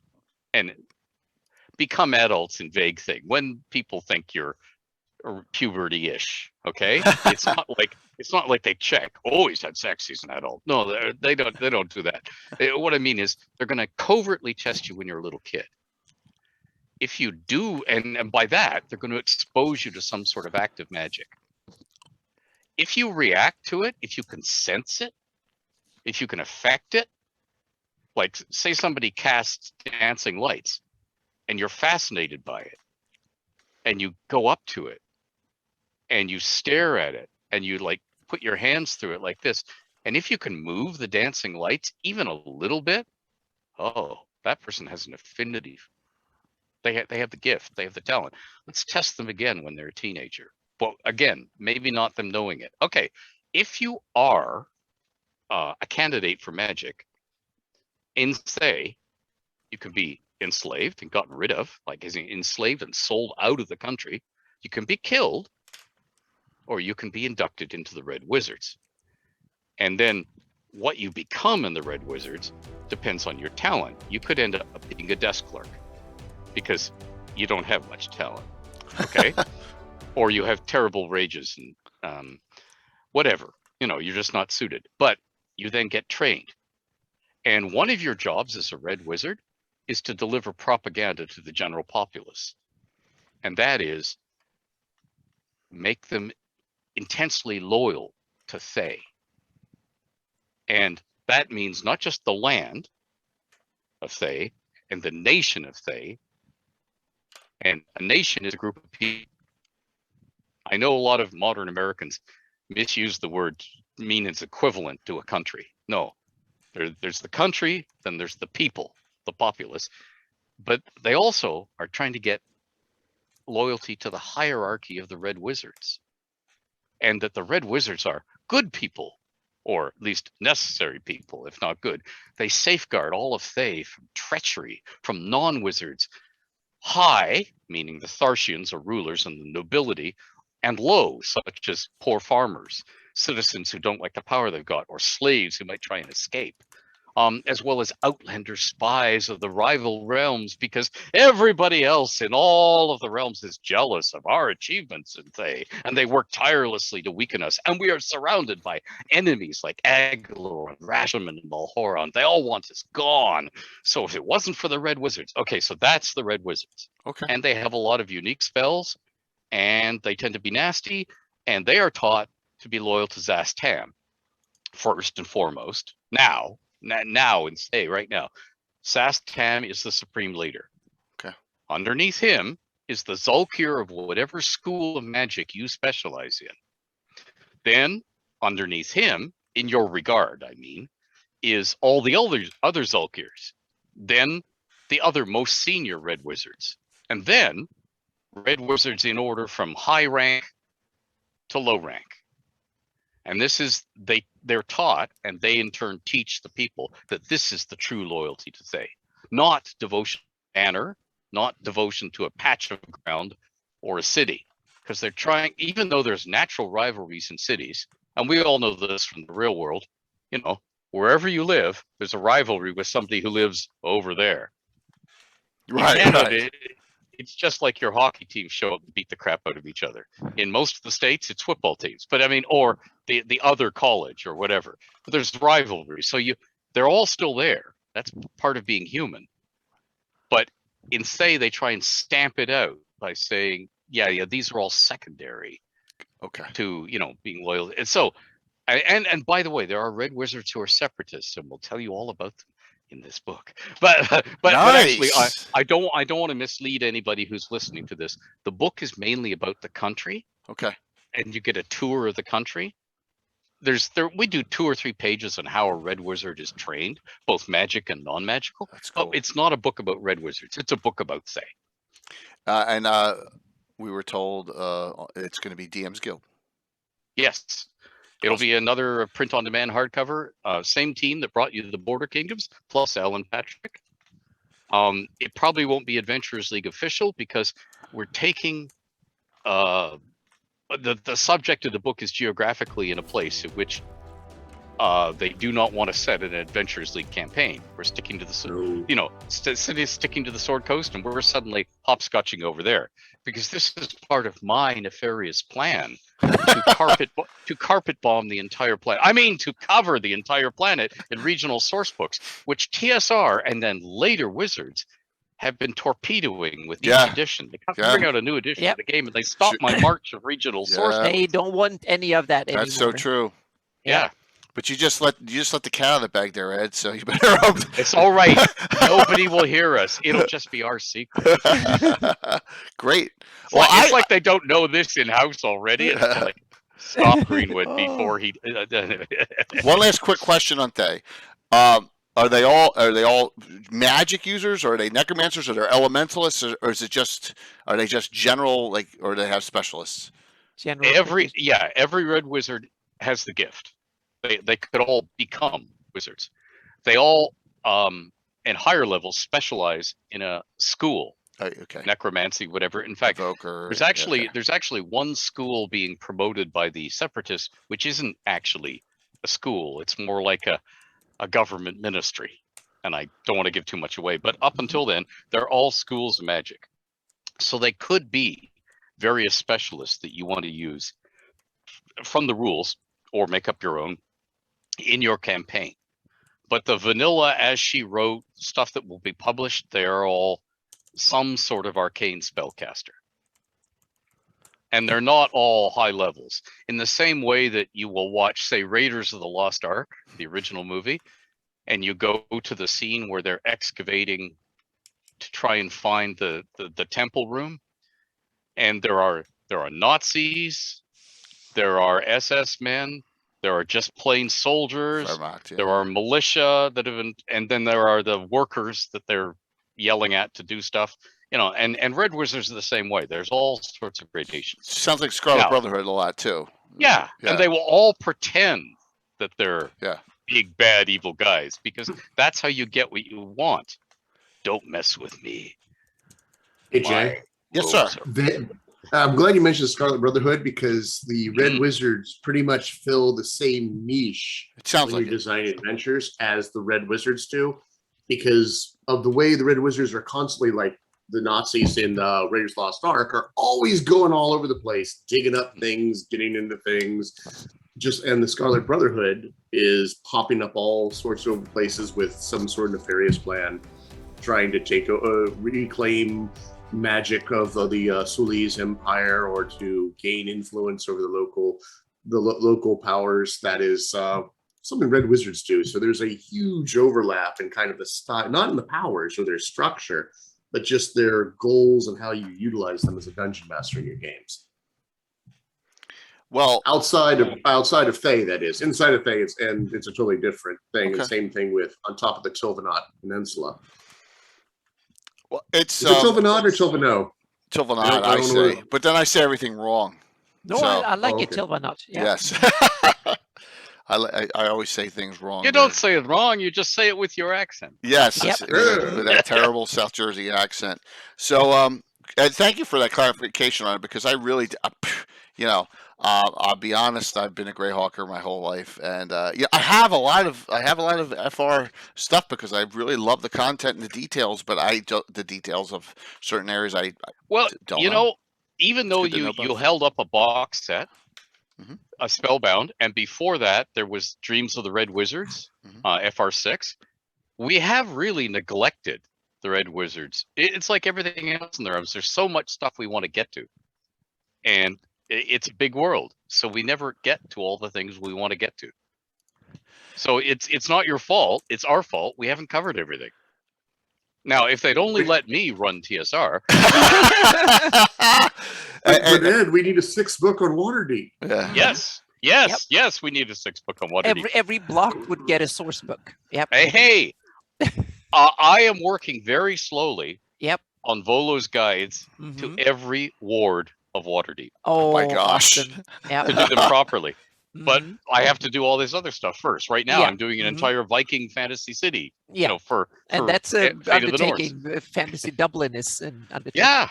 In fact, right here, before we started the call, here are some city blocks. Oh wow! How every single building. Okay, every single building has detailed NPCs in it. I'm old, but I don't know if I'm going to live long. And excuse me, I have to finish this because it's the next Kickstarter. I'm stealing that from Moonchase, by the way. Oh, no problem. I can drop right into Care Murray or something. Oh yeah. So, Ed, it amazes me. You never stop. As far as content, it's crazy. I mean, if you stop, you die. Yeah, that's true. I totally agree. Yep. Greyhawk, we're in a different situation, right, Ark? We don't have publications, so the community's been making stuff the last 15 years. You know, and that's what we're trying to do. I don't know. There might be some more overlap between Greyhawk and Forgotten Realms than we're willing to admit on the lack of publications. Yeah. If it's outside of the Sword Coast, as Ed pointed out, there's cobwebs and dust all over everything. Yeah, and it's mostly through independent sources on the DMs Guild, like Joe Rosso with his Rashomon thing that just came out, and the Red Wizards that Ed is working on, and whatever crazy crap I'm going to get up to now. Yeah. Oh, and by the way, I want to plug something from the past for DM's Guild. Please. Steve Fiddler and Vorpal Dice Press did for In the Realms a whole bunch of Amaroon's almanacs. And they are forests of the realms, deserts of the realms, swamps of the realms. And they are perfect because they focus on a biome. And they give you, here's some monsters unique to that biome. And they may not all be phyto monsters. They could be edibles. They could be pack beasts. We give you new herbs and plants that you could cultivate in that. So if you have to do overland travel, You just file the realms names off it, and the little places where in the realms it's here, in the realms it's there, and you've got your stuff for use in any biome, and they're great fun. Awesome. Yep. Great idea. I sidetracked you, Jay. What were you saying? No, it's good. And that's why I said having an agenda on these type of shows is, it's good to bounce around like this. It's awesome because we get questions all the time from the audience, and they want things answered. So let's go to this. Let's go to the evilness and vileness of Vecna, and I want to hear, Eric. I want to hear your thoughts. Yeah, I really do. On like what tying in with the Fae. With Jeff, we'd explored the idea that the old faith, they were very deep into the old faith of the Flanae people. And we had defined the old faith as a combination of 5 different gods. Biori, Elona, Obad-Hai, Pelor, and Nerul. Oh. And they were formed, the 4 of them formed the seasons, and then Pelor was in the middle of the sun that kept everything moving. Interesting. So Elona was spring, Obad-Hai was summer, Biori was fall, autumn, and then Nerul was winter. And each of their lands, the old faith had invested a powerful Fae spirit, a green man, into their Brennan, their lord over their land. And that was what gave the Brennan legitimacy and also large amounts of Fae power they could draw upon to actually interact with the land to ensure bounty and communion with the Fae spirits. Can I ask a sidetrack question? The Green Man, like Beyond the Crystal Cave Green Man, right? Isn't he in that adventure? Yes. Okay. All right. Thank you. Kind of like that, yes. Okay. But, more like one of these. I knew that was coming. I knew that was coming. Okay. We had a bit where the entire it's just a condition I have, officer. That would be this one. The winter mask. That's the condition. Yep. So we went with our story was Owen, Grand Duke Owen first, right? Refused to make that bargain that he was supposed to sacrifice his life to power the. So it's a two-way street. So it goes back and forth between them. The Fae gives the Brennan power and authority. At the end, the Brennan has to sacrifice themselves every now and then to repower the Green Man, and so that was the cycle. Okay. Now, why am I telling you all this when you asked about Vecna? Because we had come up with the idea for our headcanon, because I was unaware of the graphic novel, and also I think this is still much more interesting, that Vecna was a Brennan of his particular country that was where the Rushmores were.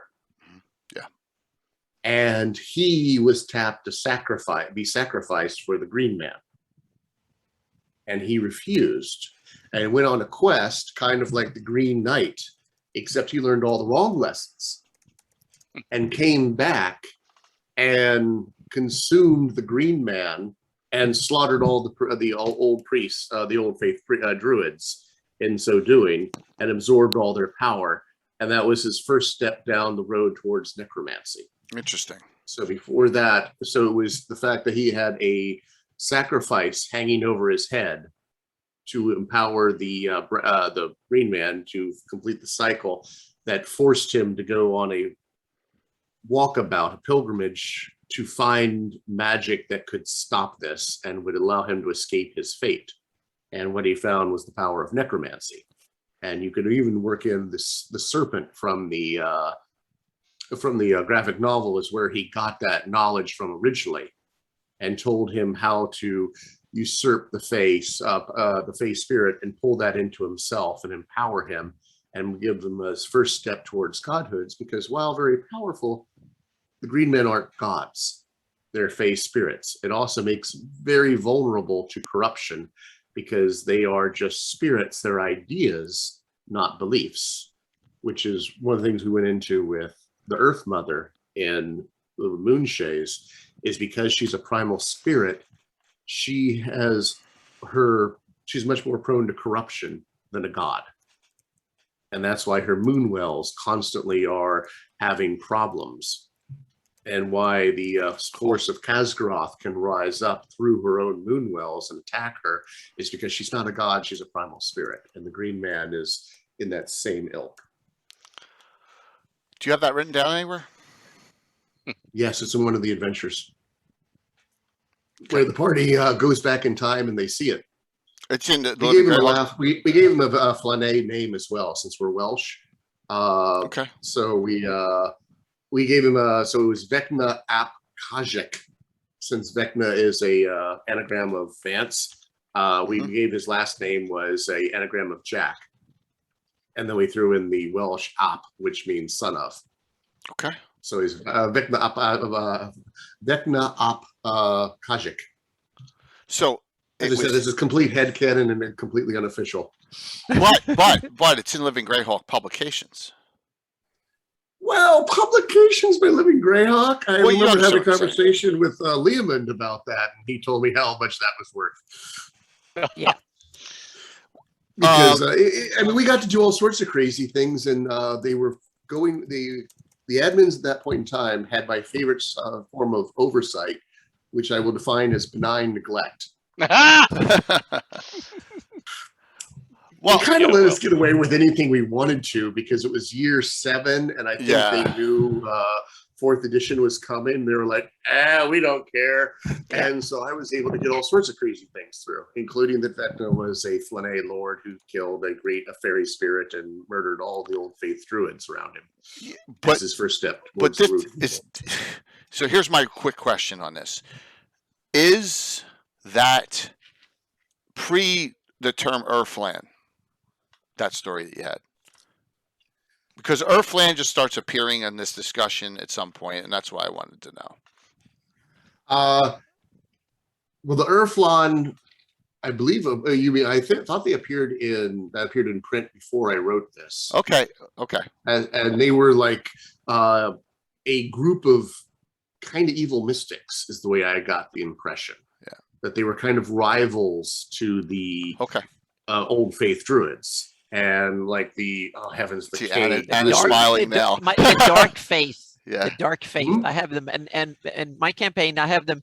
The today's descendants are the Horn Society. The hierarchs of Horn Society are the direct descendants of the Earthland. They kept the dark side of the Flan faith, meaning Nerul. I can totally see that. Yes, Zuktmoy and stuff. That. That's the dark side of nature, meaning the decay, death, darkness, undeath, and all that. That's their forte, so to speak. The druids are about life and growth and all that, and the dark side, dark faith, the dark side are, and the Horn Society are the caretakers. And the Flan culture also had a purpose for the dark side, meaning they were the guarantee against genocide and stuff. If the enemy got real bad, then we called on our beasts that are as bad as your beasts, so to speak. It was their nukes, so to speak. That was the worst scum of the Flan society had a home in Flan culture that was accepted by everybody. It was feared and hated, but it was accepted as part of the culture. And the Flan had kind of this duopoly, and that's what I take the neutrality of Druidism, meaning you have the good side of the faith and the evil side, and together they kind of pan out neutrality. It's not neutrality on individuals, but the faith is neutral, meaning it spans the whole gamut from the most life-giving, life-loving to the most decay-inducing kind of vile whatever, so to speak. And they know they're from the same culture, and if someone comes and starts murdering Flan, they will band together and they will become formidable, and they are the worst, meaning they're our bad guys, and if you mess with us, these will come and so on. So they pick them out of their pocket, the horned ones. So that's my take on it. I love that, and it would fit so well, especially with what we were doing down in Jeff, because we had Nerul was one of the old faith gods, and that kind of blew our players' minds the first time we went. Right? Yeah. It's evil. Yeah, but he's evil. Like, evil. Yeah. Yeah, I even put Ius and Gerast and Igvil into this because, that's my other theory and tendency is saying that Gerast and Igvil, meaning that when the Great Kingdom kind of established themselves and the Flan was up for extinction as a culture and a people, then they needed to do something, and so Gerast is one of these of demon lords and stuff that are associated with them, with Suktmoy and Igvil. They kind of spun the idea of let's create a kind of an evil champion for that could be really effective at killing the Great Kingdom and the Erdi. So they created Ius for that purpose. They bred him for the purpose of doing that, and the plan worked great until some Sagig found him and imprisoned him for some years, and then they managed to get him out again, and then the plan worked brilliantly. He started to go on, but the problem was that then Ius he started to go off the rails, and he attacked the 10, and that's when it kind of got overboard, and he became from supposed to be a hero. That's why they call the Old One, because that ties into the Horned Ones and the old faith. And see, now I want to buy a plain brown wrapper porn novel from Anna from Under the Table, Breeding Ius. Oh yeah. Yes. I have ideas about that too. It's part of my campaign. Anna needs to know how everything works. Okay? Oh yes, I need to. Yeah, my job was 30 years was to analyze how the world works. So I need to figure out how it actually works. How much cabbage is on that field? Everything. So after 30 years, does it work?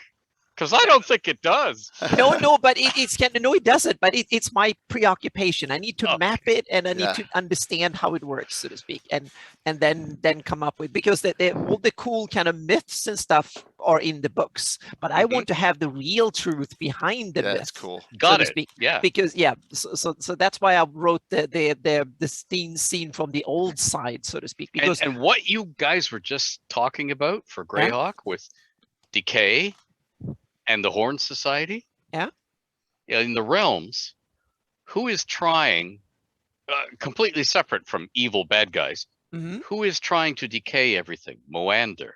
Oh, the dead god is trying to return. And if you read through my novels, my realms novels, check how often stag-headed figures show up.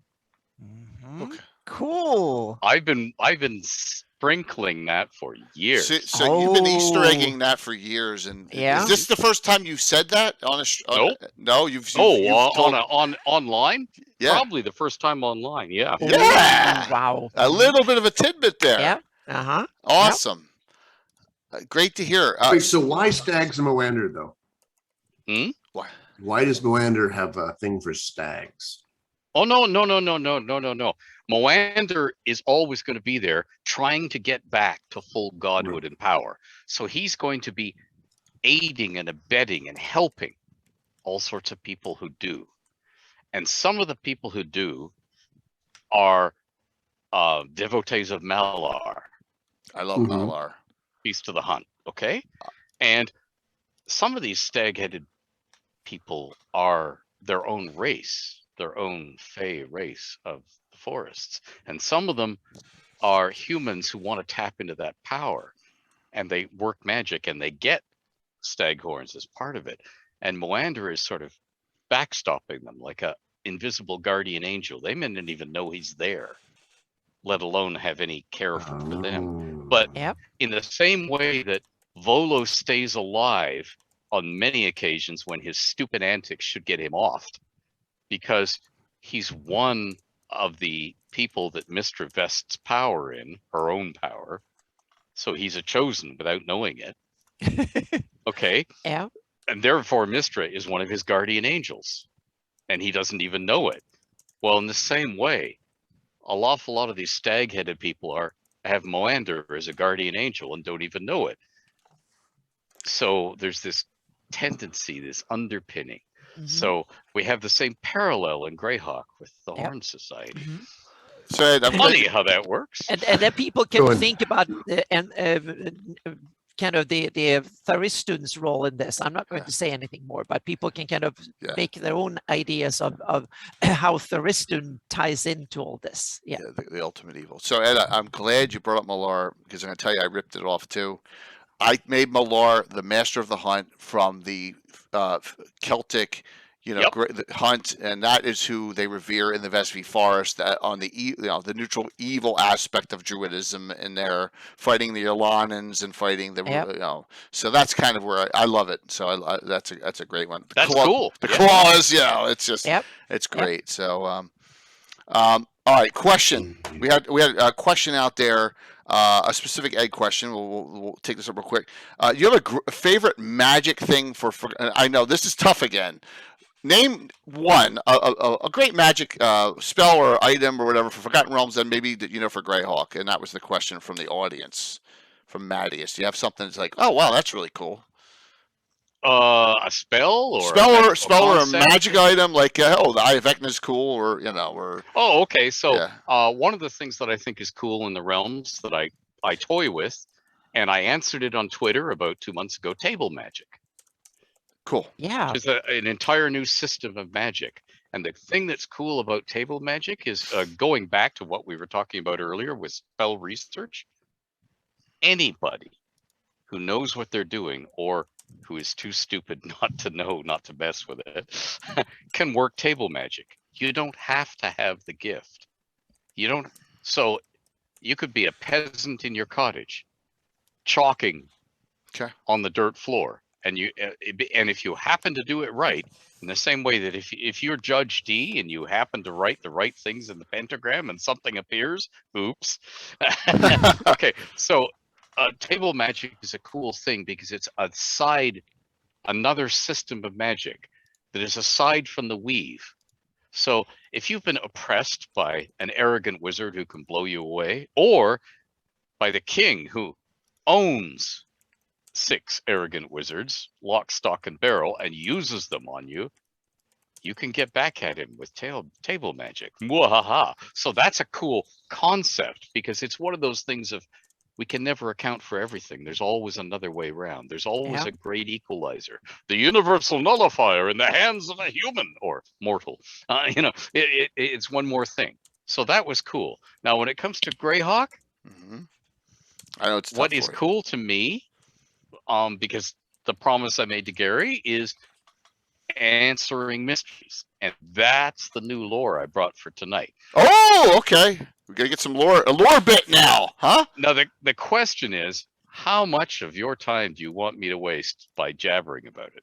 It's not wasted. It's not. I think Eric and Anna and I all agree, and the audience agree, that those 2 that you gave us last time are forever put in cannon fire, and I convert them to PDF, and so whatever you give us tonight, it's gold. So absolutely. Okay. Does everybody want to go get a drink and settle in and use the bathroom? Because I will just start going. Yeah. But I don't want to take up people's time. And okay, let me tell you what. If we're a little late, it's okay. Okay. All right. So for next time, not this show. Okay. There's one more thing, and I'll just mention it. I once heard Gary at a gaming table voicing an NPC merchant in the Free City of Greyhawk.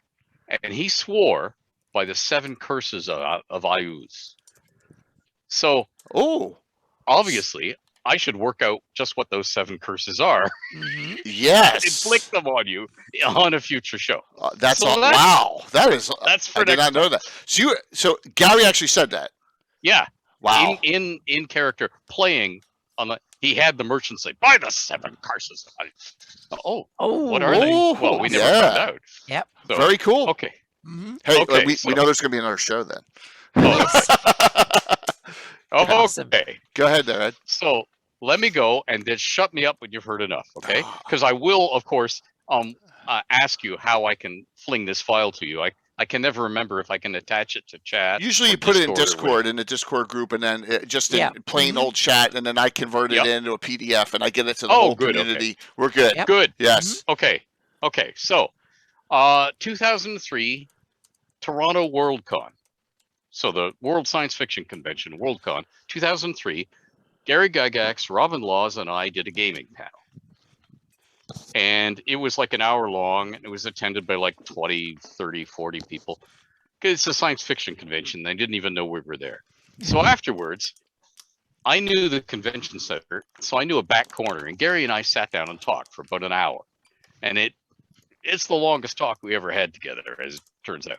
And it was the occasion during which I promised him to do my little bit to make sure that Greyhawk not be forgotten as wizards rode the Forgotten Realms onward into the sunset. So during the lore part of our back and forth chat, we discussed some of this. So what I'm going to tell you now is unfinished, unofficial lore, but it has Gary's blessing in idea and outline, but not in specifics, because he never saw it. I think it makes a great behind-the-scenes underpinning driver of a long-running Greyhawk campaign, but of course, your mileage may vary. So, here we go. 2 mysteries bound together in the shadows. Consider this statement from Calandrian of the Timeless Tree, High Priestess of Lavalasi North, the Seer of the Grey Elves, from the Markland sourcebook. Yes. Which she says, great magic is afoot, which you know nothing about. And consider the oft-discussed God Trap beneath Castle Greyhawk and the 9 demigods that were imprisoned in it, but later were freed or escaped. Published canon tells us there were 9 of opposing alignments, and that they included Ius, oppression, evil, Merika, agriculture, good, Rud, luck, neutral, Wastri, bigotry, evil, and Zwoken, physical and mental mastery, neutral. But this roster conflicts in part with Gary's own list of the imprisoned 9, yes. Obadiah, Tricerian, Hieronius, Hextor, Ius, Olidama, Celestian, Relashaz, and Erithno. And there have been other lists, and they can't all be right, or can they? No, O seeker after truth, that the reason the various lore lists of the 9 demigods who were imprisoned under Castle Greyhawk, but who have since escaped or been released, cannot be reconciled with each other or with understood canon lore, is because the god trap that imprisoned them all is still there, and from time to time has trapped additional deities. Accounts of these captures get garbled, like everything else, when sentients communicate. They get confused with each other, and so we end up with various deities being mentioned who add up to more than 9, who are not of any balance of opposing alignments, and in rosters that clearly conflict. So, the god trap has been disabled at least 3 times, and on one occasion it was thought to be destroyed beyond repair. But someone unknown keeps quietly repairing it. It may be Zagig, and it must be someone of like power and understanding of magic. Elminster and Mordenkainen both believe it's likely Zagig desiring to go on imprisoning divine beings so as to continue to power his own divinity. But whatever the identity of the repairer, the god trap is currently functional, and it has at least 1 prisoner in it right now. Huh. Introducing Sylacra. She is a female demigoddess of magical insanity, the tendency of working magic power to corrode the intellect of minds and result in increasingly wild and erratic insanity. She promotes this. And unsurprisingly, she serves Relashaz, the intermediate god of insanity. Some say she's his lover. She is a thin woman with burning eyes, so thin in fact that when she turns sideways and wills herself so, she can't be seen except as a vertical glowing line, and she has a slicing edge to her body. All magic goes wild around her in a 20-foot aura that moves with her, glows amethyst and visible when magic is crawling within it. This aura prevents all magic from affecting her, and when she walks, she's always barefoot, she leaves bloody footprints that blaze up into flame and are consumed. The blood is gone, the print fades entirely. More of her henceforth. So here's what's going on right now. A cabal of wizards, identity secret, though at least 2 of them reside in the free city of Greyhawk under assumed names, though they maintain low public profiles, and their neighbors may not know that they can wield magic at all, is trying to free Sylacra from the god trap. These mages are leaving direct attempts to free Sylacra to others, her clergy, and adventurers hired by her clergy. And yes, she does have clergy, because Gary made that the definition of demigodhood. You must have devoted clergy and worshippers, whereas quasi-deities and hero deities can lack a coherent church. Well, they prepare the world for her coming. Now, that phrase sounds mystical and religious, but what these wizards have done is to cast great, slow spells that will reshape conditions in the lands, climate and local specifics of terrain and air chemistry and edibles that sentience depend on, to make conditions right for the freed Sylacra to have dominion over a continent. She will then exalt the Cabal and use them as her agents, they hope. Mordenkainen tried to stop them, but failed, and that failure mentally weakened him, contributing to his recent breakdown. When Calandrian said, "Great magic is afoot, which you know nothing about," she meant two things. These great slow spells, and all of the many smaller magics and other work in tune with the forests and natural cycles that the Grey Elves are doing to try to counter these attempts to reshape the lands.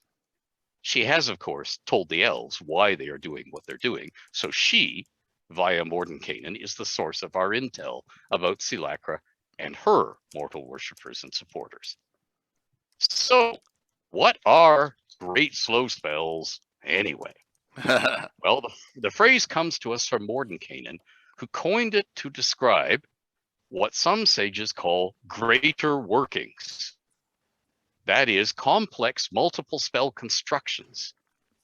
Many spells cast by different casters over time, starting with anchor spells that bind the chain of spells that is to come to something. They define the target the spells will affect. Then spells are cast to shape and define and direct the intended effect, and thereafter, other spells are cast from time to time to fuel the effect, like stepping on the gas pedal of an already moving car. So, the mysterious Cabal, who are these wizards? We don't know.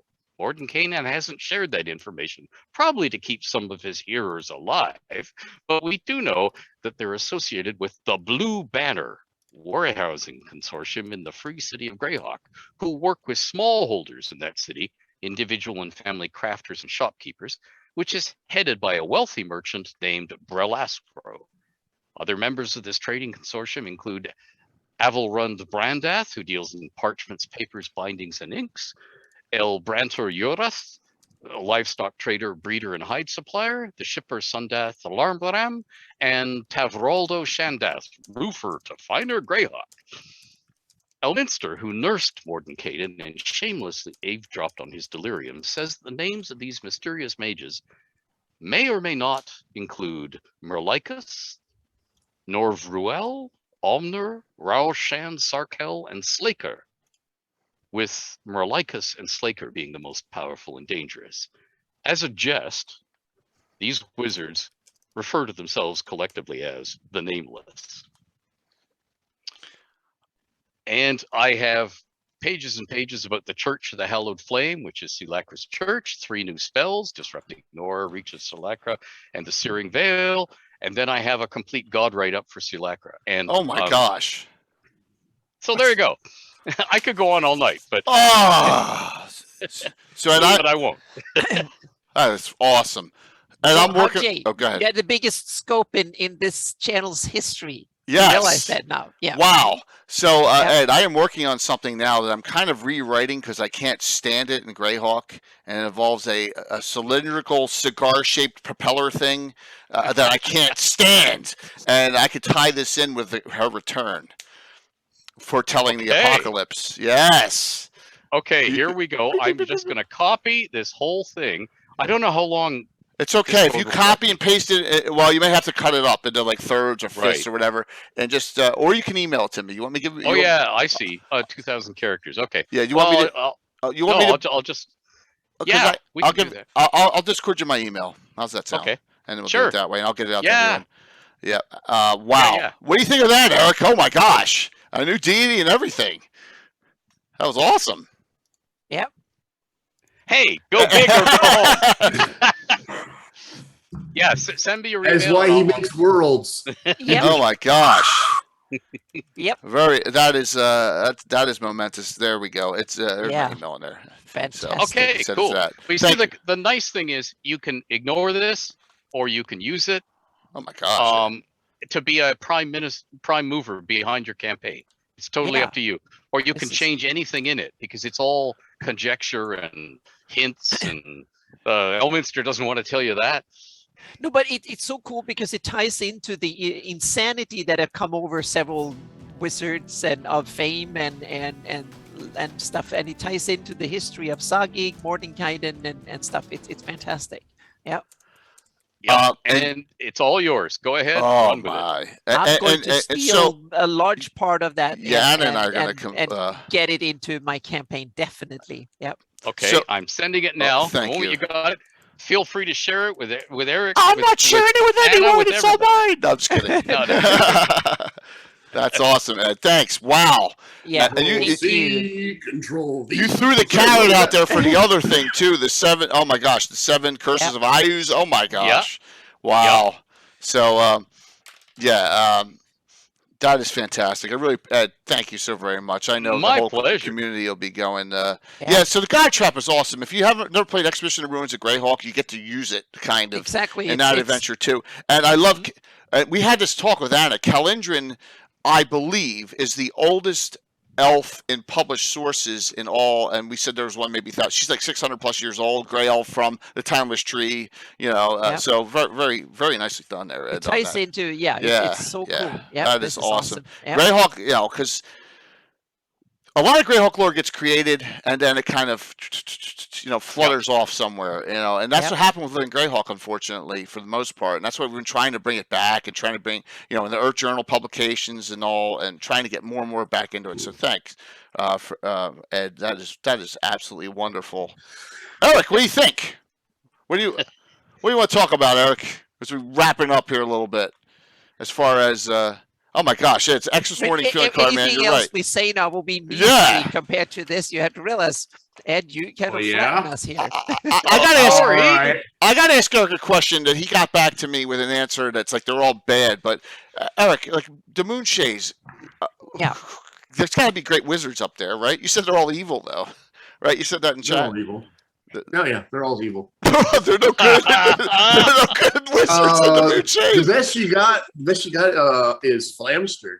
Flamstered. We had the Flamstered and his daughter's discussion last time too. So I mean the rest of them is you have Cinder and the Black Wizards, which was a topic of one of Doug Niles' books, and they were all bad. And then you have the second daughter of Tristan and Robin, Deirdre Kendrick, who graces the cover of the Villains lore book. And frankly, I thought she never got a fair shake. And that was why we wrote the Moonshays.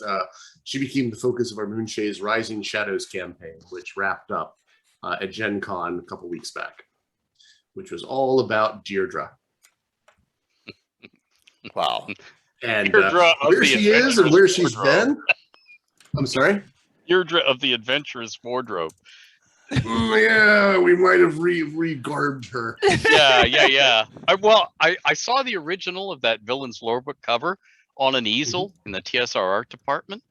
And by the way, it was acrylic and it really popped. It and the Spelljammer cover, when they're printed and they're 15% duller and darker, they just sort of go, by comparison. If you saw the original, they just, pow, it hits you. And I remember looking at that original and saying, okay, I know who the guy in the middle is. It's Fazul. I know who the guy on the left is. Zastam.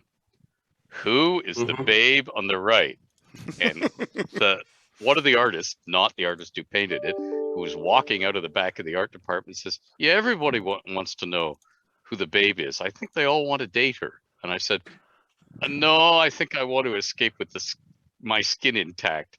I think I just want to know who she is to stay away from her. and they started making jokes.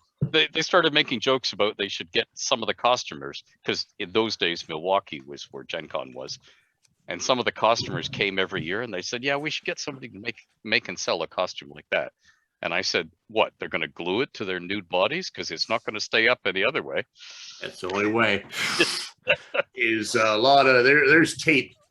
Yeah. So we came up with a new garb with her when she comes back, and there's gonna be massive spoilers now for our Moonshade campaign. Nice pick which there. was she is back from the Shadowfell, because when you kill her, run her through with a sword from the back while she's in the middle of a massive transfer of power from the Earth Mother into herself, and she's a herald with the sword of the new gods.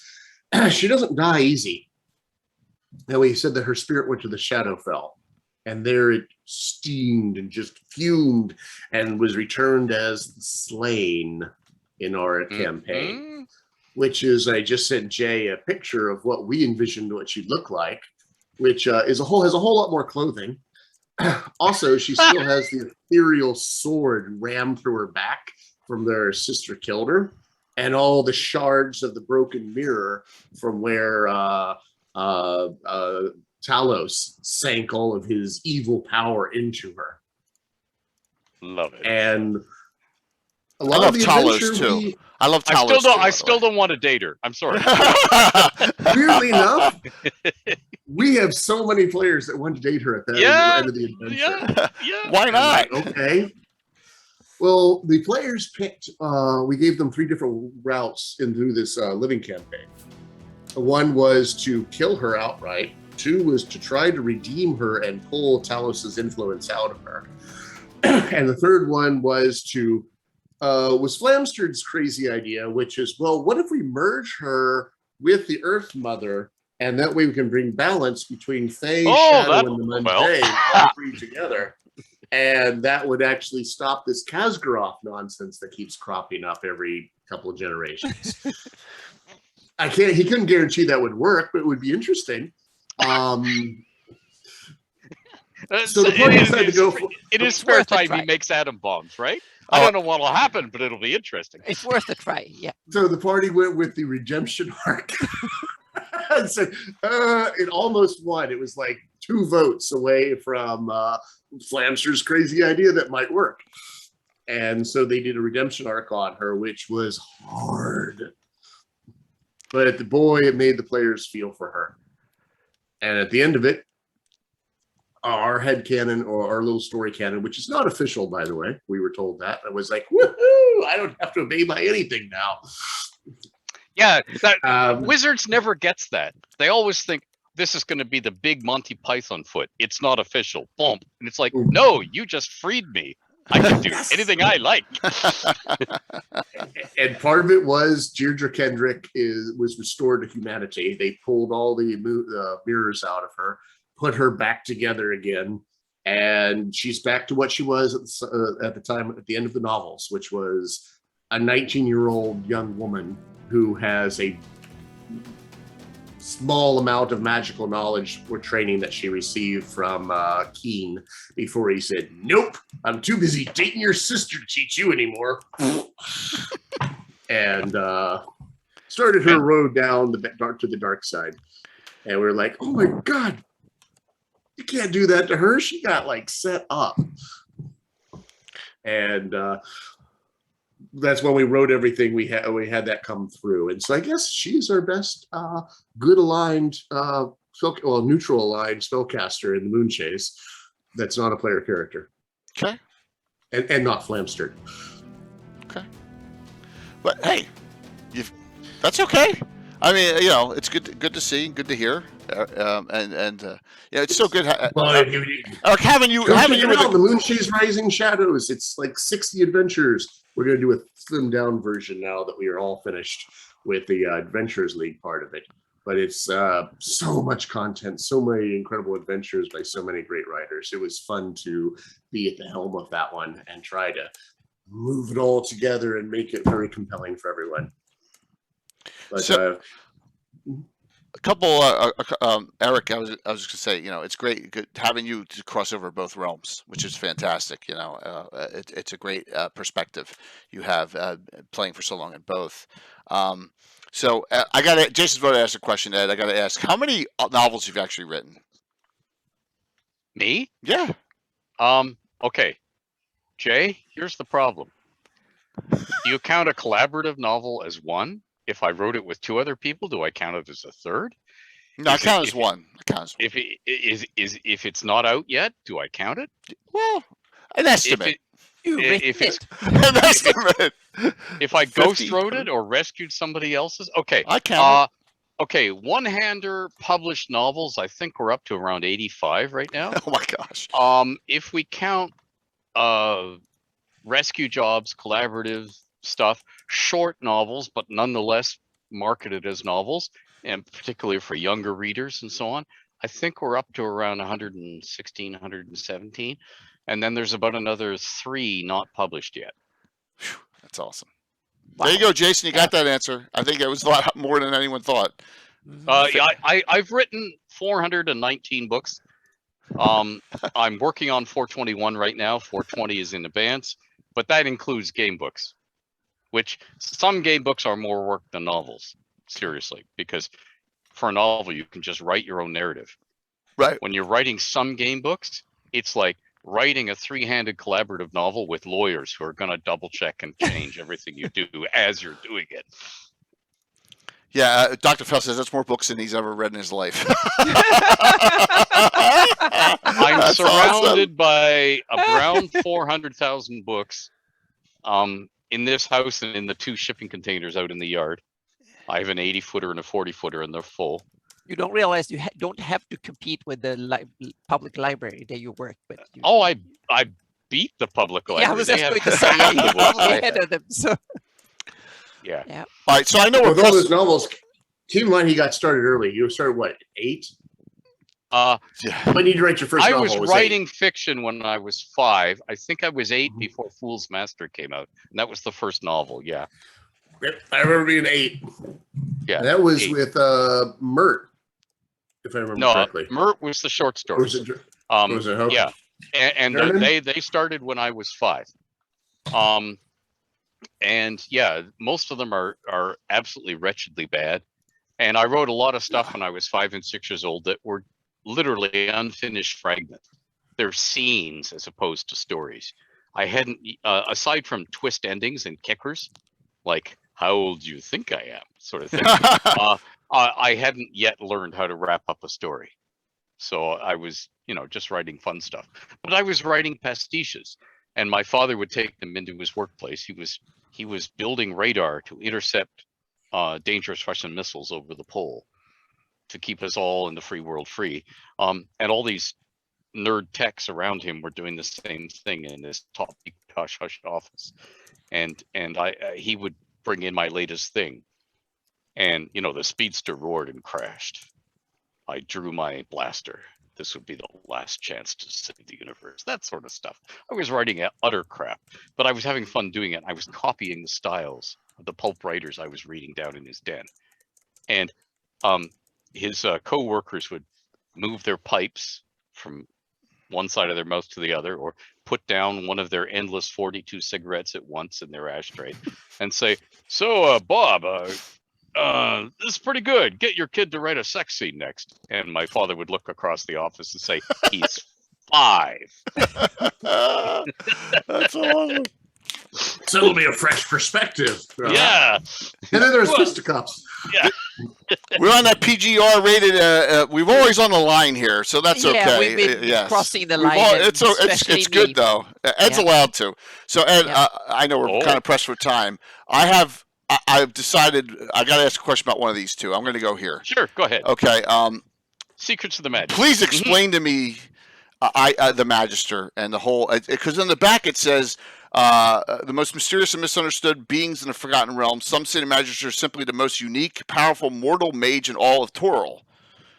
And it says here mages kill each other to become the Magister. So yeah, okay. That last bit is true. The preceding things you read out, that's propaganda bullshit. Okay. Here's the thing. Mistra has her servitors. Okay. And like angels. Okay. To another faith.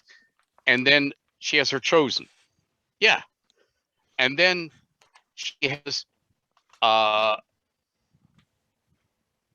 has a mechanism to deal with the unfortunate gunslinger mentality that some wizards have, of they have to take out other wizards. and maybe steal their stuff. Like if I take Vecna and I blow his head off, and then I rush into his tower and grab all his spell books and all his scrolls and maybe these cool magic items, then I have the power of Vecna. I, Victor Von Doom. Oh, no, wait, sorry, that's been done. So the Magister is the gunslinger. He or she is Top Gun until somebody comes and duels them and kills them, unless they retire. And there have been Magisters who retired, a few, but it's the gunslinger. And what it is literally to give them a target. It's like, those of you who will need to kill each other, go over there and kill each other, because my ethos as the goddess of magic is to put magic in the hands of everybody. So soon, little 3-year-olds will have magic, and therefore wizards can no longer be used as weapons by every king or secular ruler, or killed off because they have magic, because everybody will have magic. And in the meantime, you guys who have to be the fastest gun in the Old West, you go over there and kill each other and keep away from the rest of us. And that's what the Magister is. It's an endless office. And when you become Magister, you get knowledge beyond that you didn't have before, and you get a few special spells that you didn't have before to keep you alive a little longer. Like, for instance, one of the things you get, and I've never revealed this before, so here you go. Do you remember the symbol Sinostoduiomer, which is in the Seven Sisters? Okay. It's a high-level spell where you can basically burn any spell you have memorized and turn it into healing energy. So you can heal yourself or somebody else, like a cleric, by burning a spell from your memorized roster and get hit points. Okay, so the Magister gets an equivalent to that. They can take some magic and they can draw on magic. Like if they're in the middle of a ward or a missile, they can pull that magic into themselves and use it as healing. Same way that Spellfire can be used that way if you know how. Most people only know Spellfire as a destructive fire, but if you've used it long enough, you realize, hey, this energy transfer, this raw energy can go both ways. I just need to know how to control the Spellfire coming in to use it for healing. Because if I don't understand how to heal somebody, it's like there's somebody lying on a stretcher in my emergency ward, and they're bleeding out, and they've got massive internal organ trauma, and I go and run and get the paddles and try shocking their heart rate. Well, their heart's already working. That's not the problem. But I didn't know any better, so I'm just doing damage to them. But I mean, if you know how, you can use it for healing. One of the things the Magister gets told is you can use this for healing, here's how. Which means if they become Magister and 5 minutes later somebody comes up to challenge them, they can take the spell that's hurled at them, depending on what its nature is, and just use it as healing. Stand there and say, next, got anything more? So there was an article in the Dragon magazine about the Incantatrix, Incantator. Incantatrix. Okay, yes. Incantatrix. That's kind of, they can take and drain magical items and heal themselves, or, with, Is that? That was a character class or a subclass. Okay, so that is on a lesser to what the Magister can do. Yeah. Okay. But I set that up as because you could run into one of those. Incantatrix. I got to pronounce. Yeah, Incantatrix. You could end up. Incantatar for the male version. Right. Just as your work at TSR was handled by editors, except it was really handled by editrixes because they were all female. Okay. And as Karen Boomgarden, now Karen Conlin, back then Karen Martin, used to say, submit to the editrix. But this is a family program, so we won't get into that. We're gonna get JK. No, this is tame, man. This is tame. So, Ed, I stole that, and I actually have we said Incantatrix. Incantatrix is a class that it was one of the classes I used in my campaign. Right on the Dragon. Yeah. It's very rare. They're really cool to use as an NPC. Oh yeah. When a PC wizard goes up against them, and it's like, yeah. They're sort of like the judokan who takes your huge attack and turns it against you. Absolutely. And they have that Emperor Dormer or Maladormer where they can minimize a spell or maximize a spell, someone else's. So yeah, it's pretty. The light bulb went off when you're talking about the Magister with the Incantatrix. Now I can pronounce that right. That'll last. So, and if you look at the original Realms of Valor short story, Elminster at the Mage Fair. Okay. Remember, they're casting scaled up versions of fireballs where what you do in the fireball is related to what level you are, as opposed to it always being the same spell. So Elminster's standing watching these young whippersnappers, you know, these arrogant, and he says, "So you think you can do better, old man?" And Elminster goes, if I could only remember how that spell went. Oh, come on, old man. Come on. Let's see if you could do it. You know, and Elminster casts this thing that's like a double strength meteor swarm. Wham! And it shatters the air and the hillside. And everybody's standing there with their jaws open. He goes, "Oh, that was very nice. It's beautiful. Yes, I remember how to do that now. Oh, I'd like to see that again." Wham! And he does the same spell again. It's just to make you go, I think I have to be somewhere else to finish wetting myself and just be not here. And it's just to do the role-playing moments where people go, "You've just been handed your behind. Would you like the other cheek?" You know. Anna, Eric, commentary on that? Oh, I think it's so cool, but it also touches one of these kind of really touchy mechanical subjects in spellcasting, meaning between divine and arcane, meaning how much into the healing part can arcane spellcasters go. It's one of these kind of holy lines in D&D, somewhat, so to speak. So that was one of my kind of question, meaning what is the difference, or are there difference between arcane and divine magic, both I guess from a thematic standpoint, but also from a mechanical standpoint? And then you have druidic magic. Is that different from the other two, or not, so to speak? Well, that's then we have to go back to world building. Yes. How do you want to build your world? Yeah. And I think you touched it in a very kind of very thematic, interesting way, where that kind of how strict that border should be, and so on, it ought to be, and which is probably just like technology in campaigns. It differs between every DM and every game system, but it's but it's an interesting thing, meaning can wizards heal or not? Yeah, well, so there's a great spell, oh my gosh, that I know is Forgotten Realms, and I want to see, Ed, if you know who created this.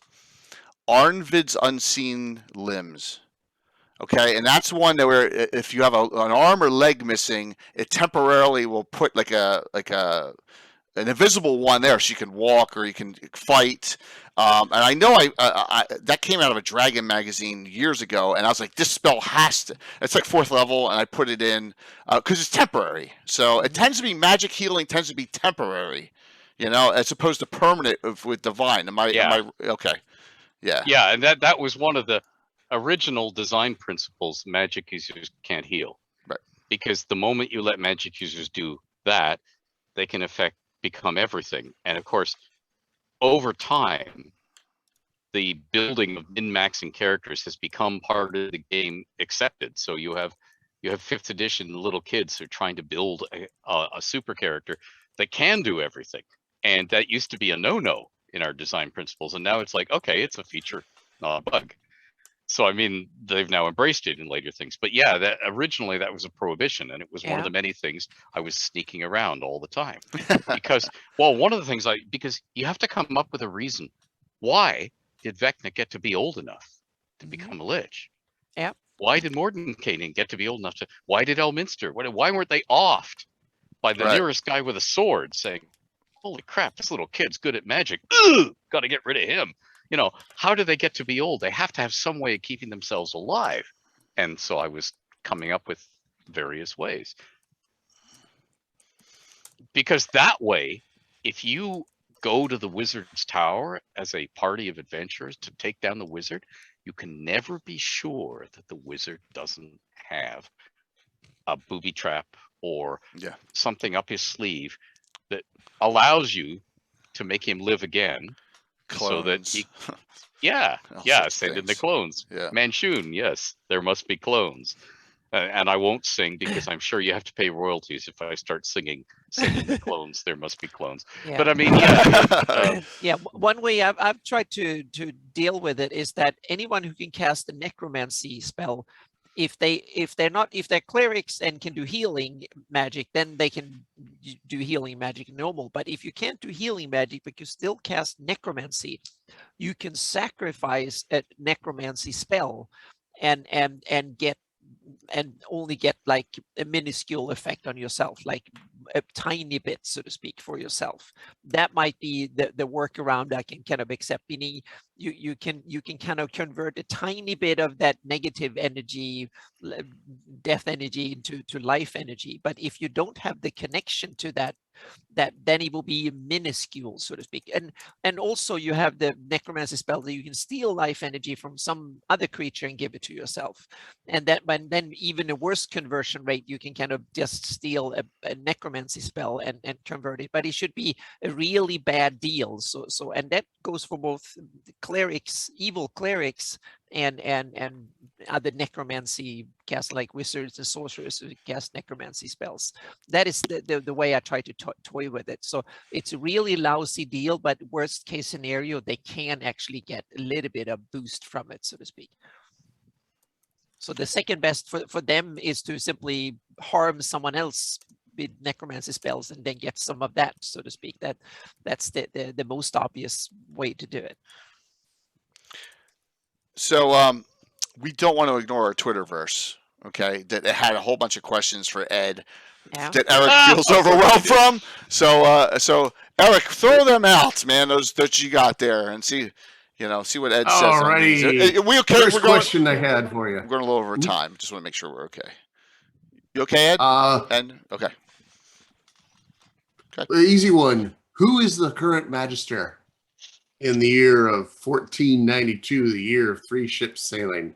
NDA. I did answer that on Twitter a year ago with 3 recent Magisters. Okay, but who is the Magister right now is NDA, and that comes from Wizards. Oh, I think because they want either to do something with the Magister or reserve it so your Dungeon Master can have anybody. But if they check back in my Twitter replies, either in the last year or in the last year and a half, I mentioned 3 different Magisters and their dates. Quite recent, or starting in the 1470s and working their way up to the present. Alrighty. And you're in trouble whenever it starts with a reference. So in Dragon issue 110, Ed mentions that Elminster received tutelage from Lycan Wolfbeard. Is there anything you can tell us about this single reference individual?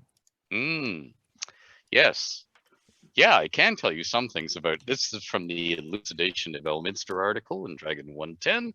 Lycan Wolfbeard is that rarest of things. He is a wizard whose powers are like a druid's. They're of nature and natural things.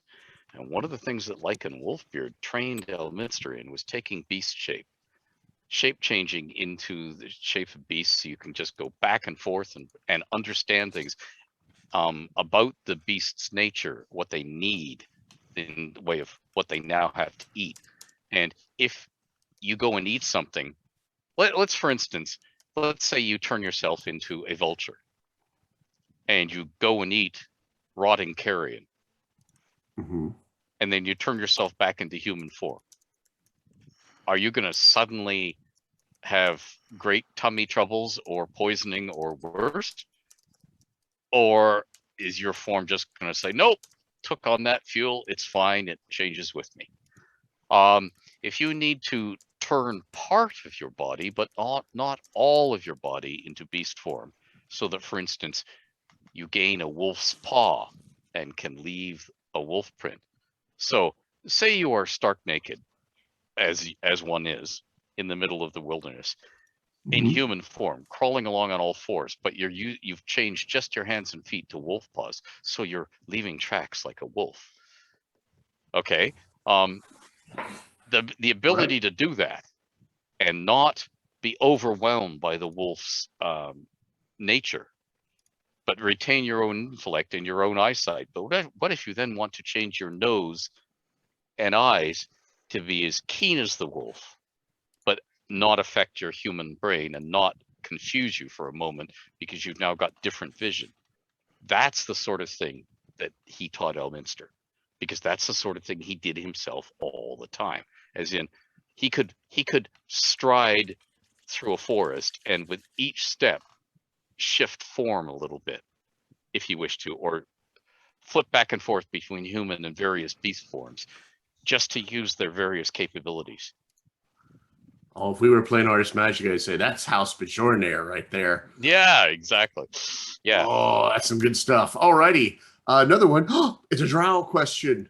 They're near and dear to my heart. Oh, but it's not illustrate. Or maybe. Drow to rhyme with cow. Next question.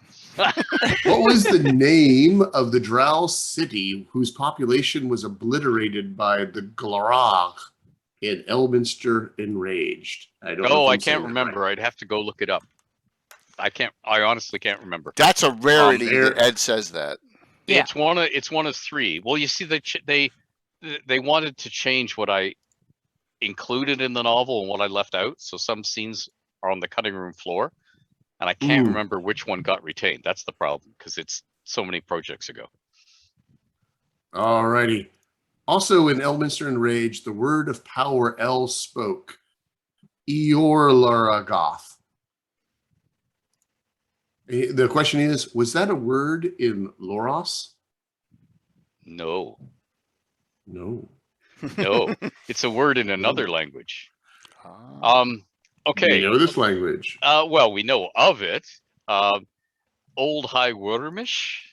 The archaic language of dragons, not draconic as she is now spoke.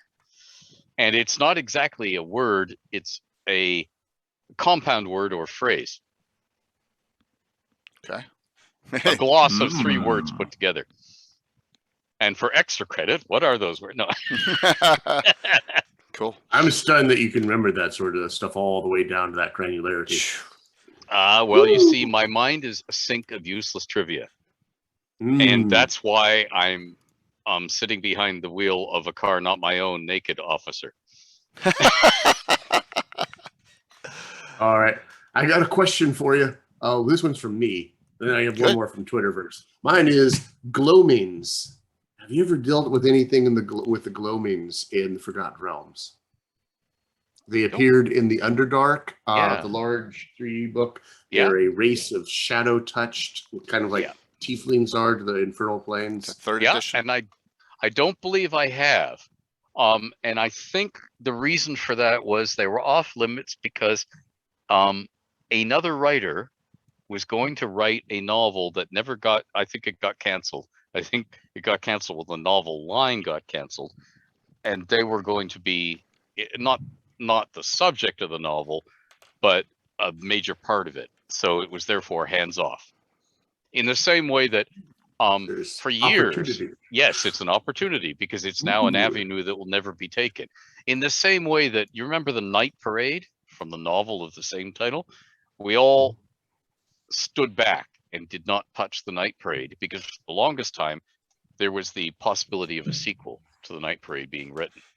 So you sort of hold that open as and I don't mean to be sexist, Anna.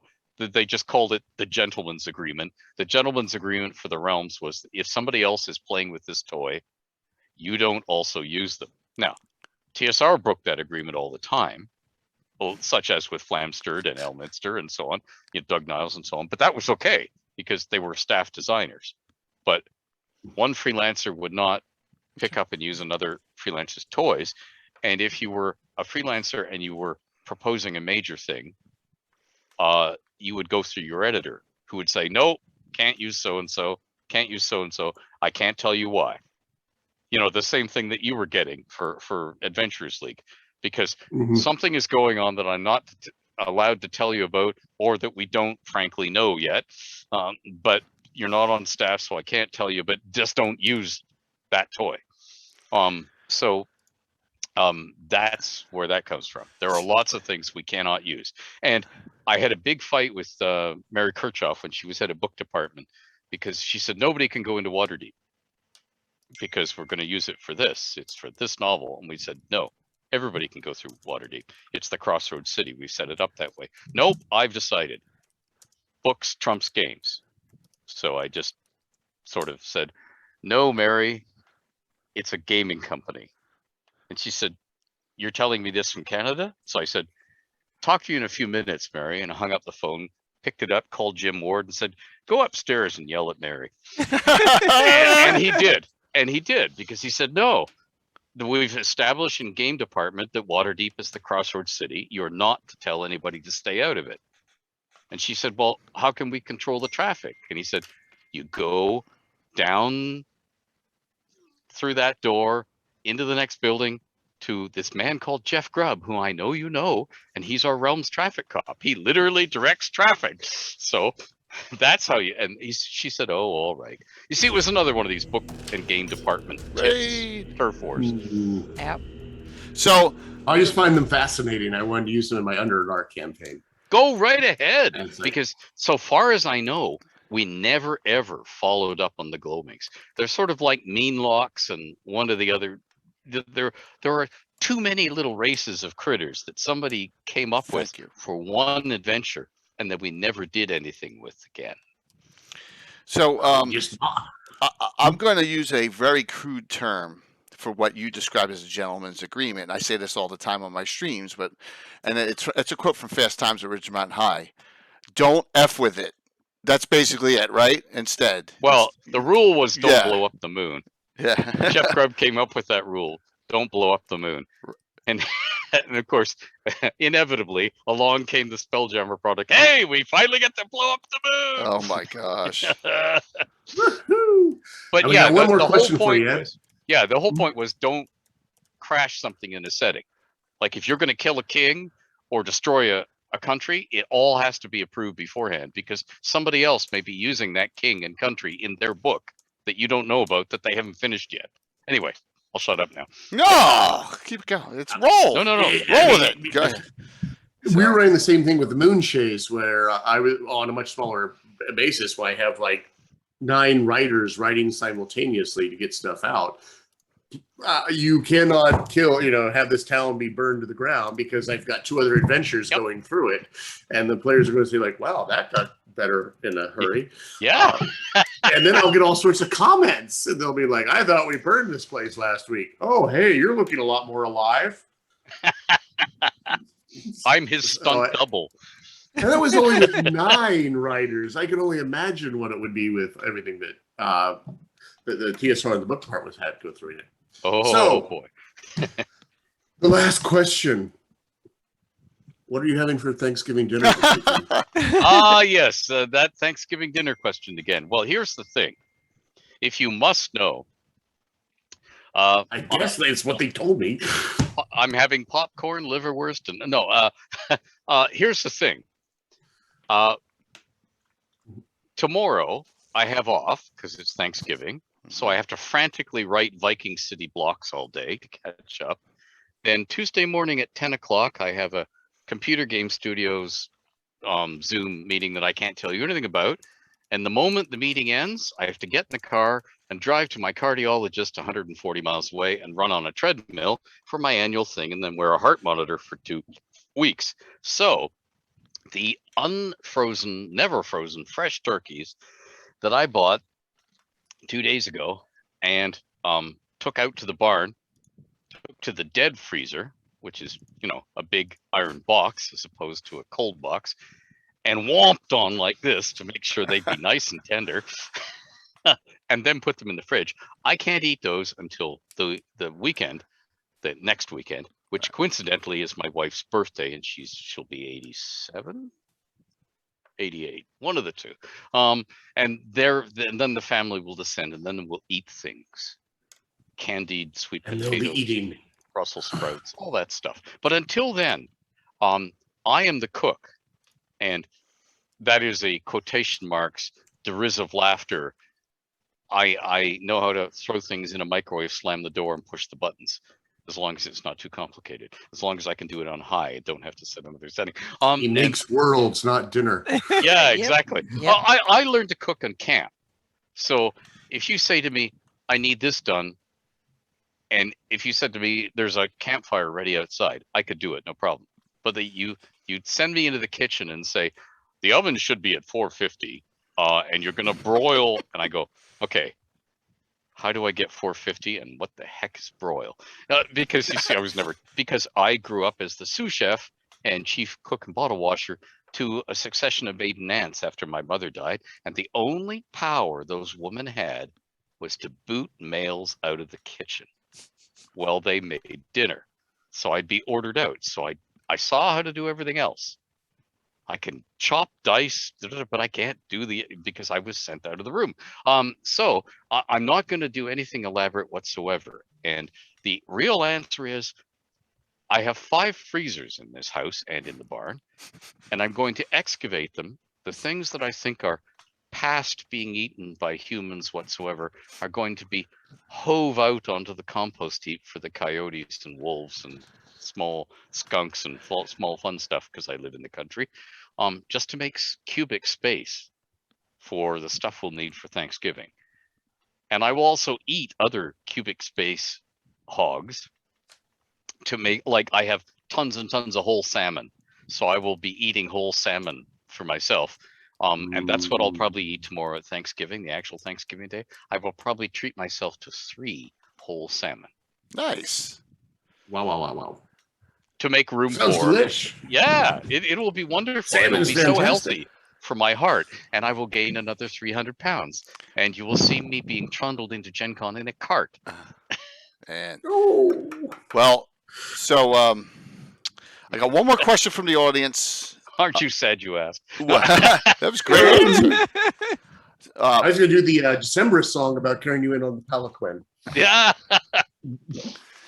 And then I have a Kickstarter question on Vikings too, Ed. So Fantasy Grounds Academy asks, how do you rein in authors and designers from advancing the storyline beyond reason? Do you have someone you collaborate with, or are you just like, no? Are you talking me and in? Well, yeah, realms? I know. Yeah, it's not. Yeah, there was always a realms traffic cop. Everything had to go through your editor, and they were really trying hard not to advance the timeline, because we had certain people working in the realms, particularly in-house, not out-of-house, who always wanted their thing to be the most recent because it trumped everything else.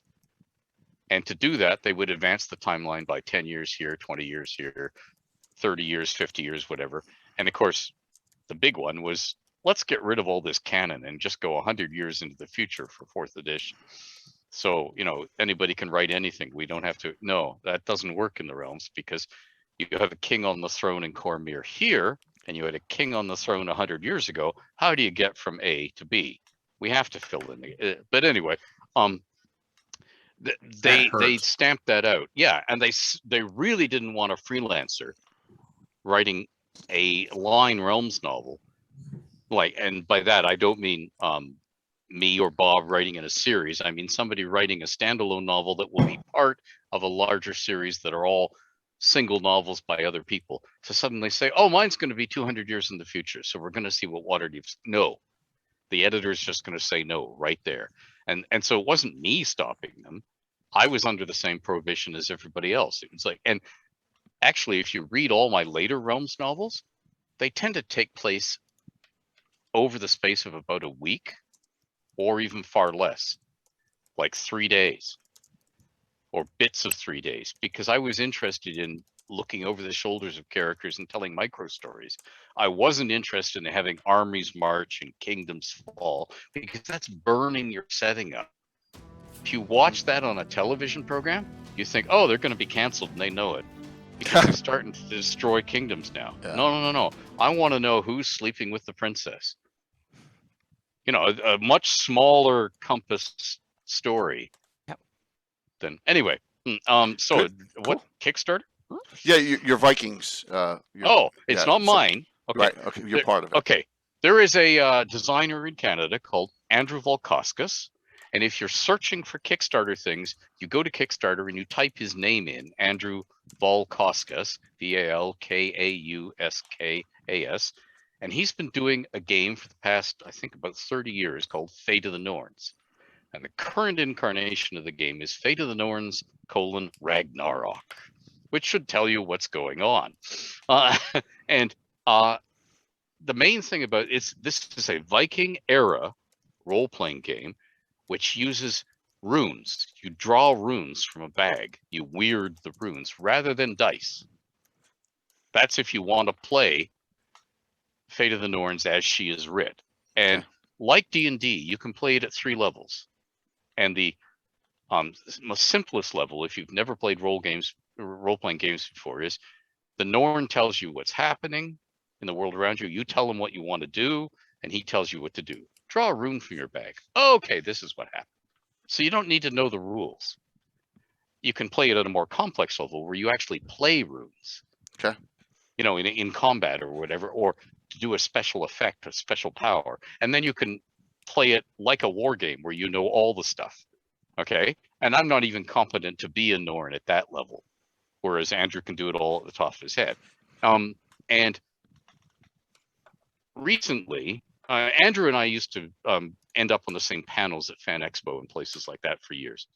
And years ago, a guy called Stephen B. Pearl, who wrote a novel for Fate of the Realms called The Horn of the Kraken, contacted me to write a blurb for it. And I really liked the novel. And he actually has a sequel to it coming out in what's going to be called the Ultimate Viking Kickstarter, which has been delayed and will probably be around this March.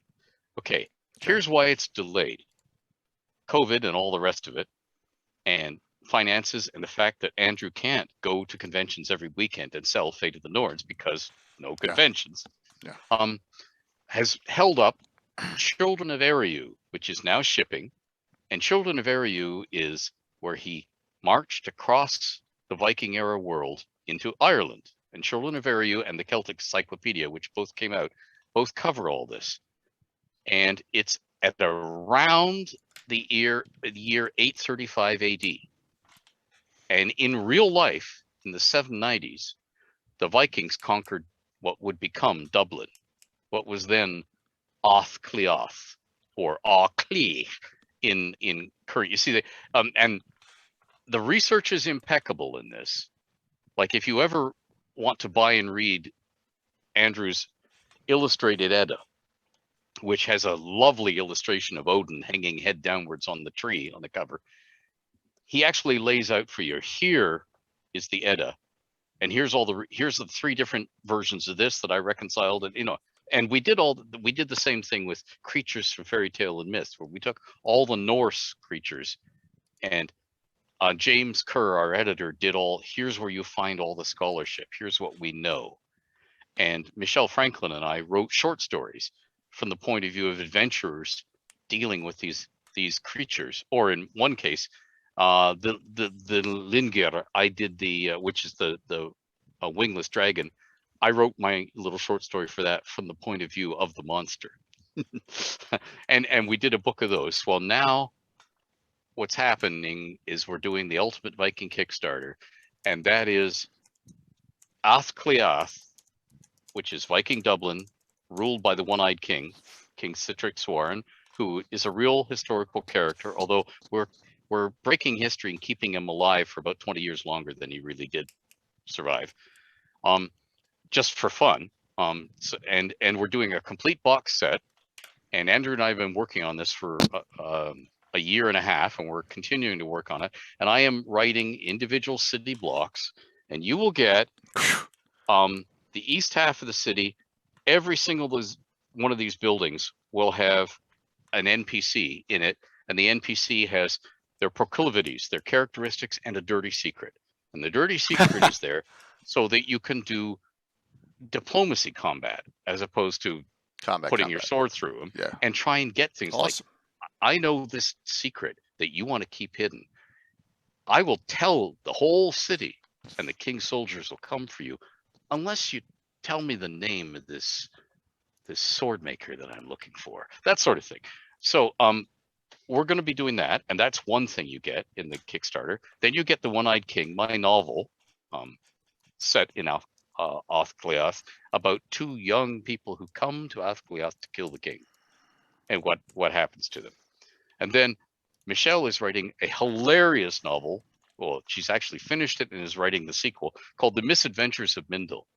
And Mindel is a Christian mercenary. The white god, the Christian faith, is working its way into the area at this time. And Mindel is one of these idiot savants. He has the luck of the Irish, as they say. And he's a complete dolt. He's sort of like, oh, you have a sword. You're showing me your sword. Do you want me to do something with your sword?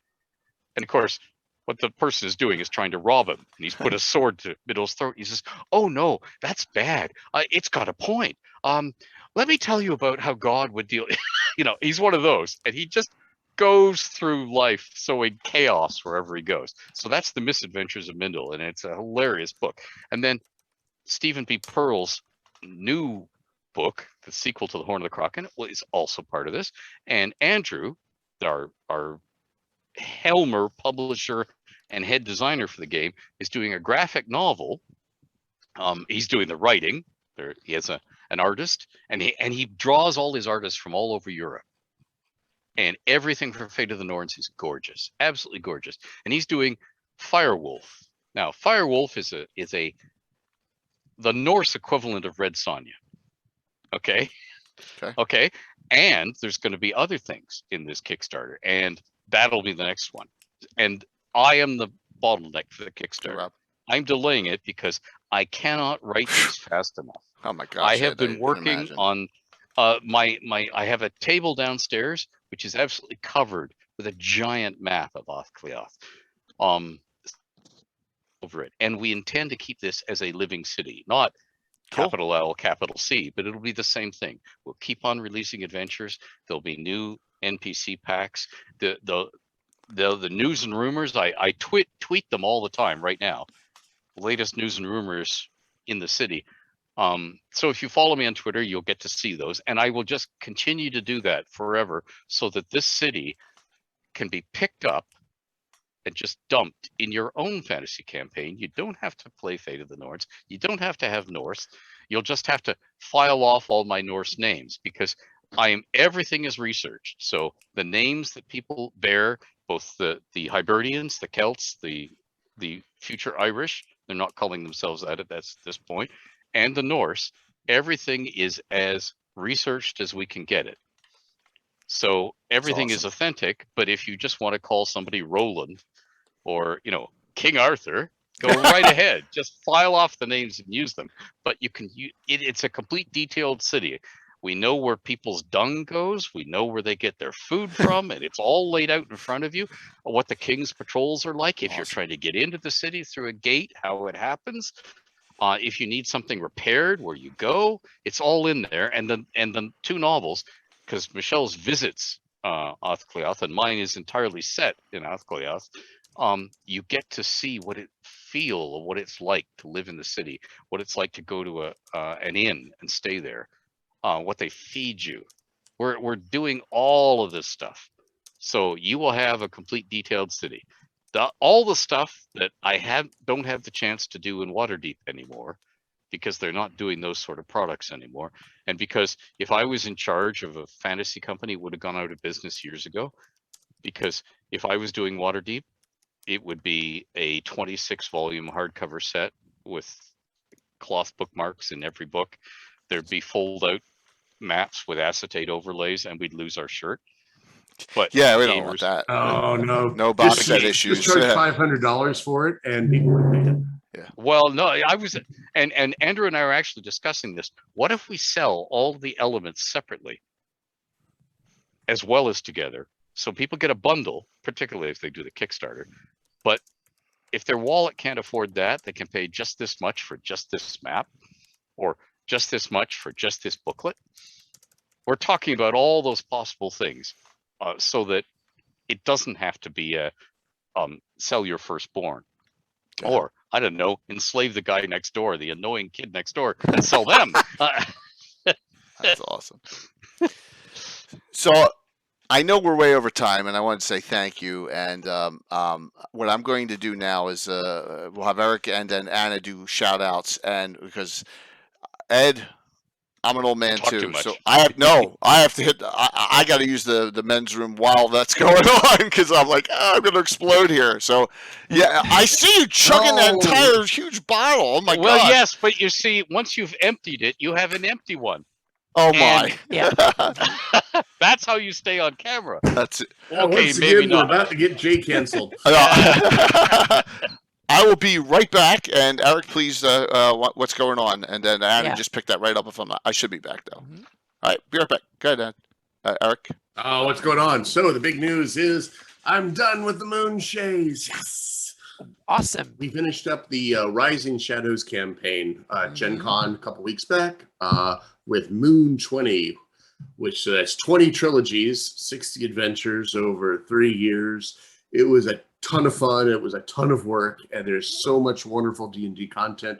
We got to go back into all my favorite places that we visited in first edition and second edition, and all the bits we visited in the books, trying to put Easter eggs through the whole thing, and to really capture the vision that Doug had put forth in the novels. And I'm hoping that this year at Winter Fantasy we can have him as a special guest. If we can lure him forth once again, because he totally deserves it, because he made us an incredible playground to play in. Yep. And now we just have to get it all up on the DM's Guild so people can play it. If you were interested in... When and where can we get it? Yep. On the DM's Guild. But if you want, we have a website. I'm typing it in. mythmakers.com/moonshays.html. There, put it into the chat so you can see all the wonder. Awesome. And that website was put together by Savannah, who is one of our trilogy leads who was helping me on it. So it has Moonshays. I'm going to make sure I'm typing this in properly because I'm kind of doing it off the top of my head. Use your fingers, it's easier. Oh, walked into that one. By the way, Eric, gorgeous tables. I was seeing the photographs of at Gen Con. That final round with all the cool stuff. Yeah, that was Graham. He built that for us. So where else are you going to end our campaign but on Ice Peak on the Isle of Oman? And so Graham made this mountaintop for us. And as all the party, because you fight Talos at the end. And not Talos himself, an avatar of Talos, because Talos is a god, and that would be the Monty Python foot coming down. Yeah, poop. Yeah. One of the things we thought about is how do you fight the god of destruction? Doesn't that just make him stronger? No, you build things. Yeah, exactly. Yep. So we built a circle. And so the party is defending a circle of stones, and it's basically a heal fight. You have to out-heal Talos. And if you can do that, you win. So every bit of this is, the mountaintop was divided up into wedges, and every table got a wedge that they had to defend from an onslaught of Talos monsters. And you carry that wedge to your table and put it there as you are on the top and try and have the waves coming at you. And the players loved it. And that sounds awesome. Help out other people next to you. I would like anchovies on mine. I'm sorry? Yeah, I would like anchovies on mine. That sounds. He only puts pineapple and ham on his pizza. Pineapple and ham. I'm up for that. So yes, Moonshays. It's all up. It's up through Moon 14. We're currently getting the maps and art for 15, and then the rest of them will start getting up as soon as I get all the pieces put together. But now that I no longer have new adventures being added to the pile, I can work through all the backlog of stuff, and that is my big exciting thing. And the other one is I'm doing a streaming game with the Games Tavern, where I'm running through. Cool. This one. Oh, Night Below. Very cool. Mm-hmm. Oh, yeah. Carl Sargent's masterpiece. Yes. It's incredible. It is. And they are which is why I wanted to ask you about the gloamings, because I was trying to speak some other things in there. It's like, I've never seen the gloamings before. Maybe I could put them in. Eric, so here's a whole Underdark campaign. The phase rest is your friend. Earth nodes and the phase rest. They cover such. I have been using the phase res constantly. Yes. It's like all over the place. They don't have to have. It's like dim light everywhere, so you can actually see distances. We got all sorts of weird stuff. Like they've run into an underground fen, the shimmer light fens. That's all lit by phase res, and so it's all the mushrooms are growing up, the zircwid mushrooms, the channels running through it of water, and giant fireflies, which are actually modified snail flails, flail snails. And there might be a frog hemoth down there too. Oh, just a minor thing. I love frog hemoths. They've run into my myconoids, which of course use these glasses.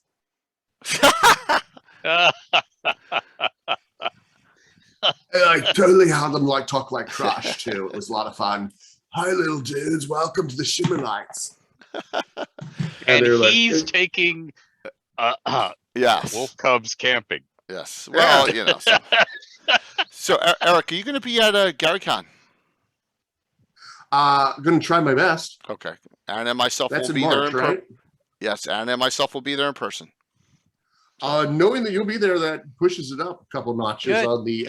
And Ellis and Greyhawk, Mike Bridges, we'll all be there. Yep. Oh, sweet. Yep.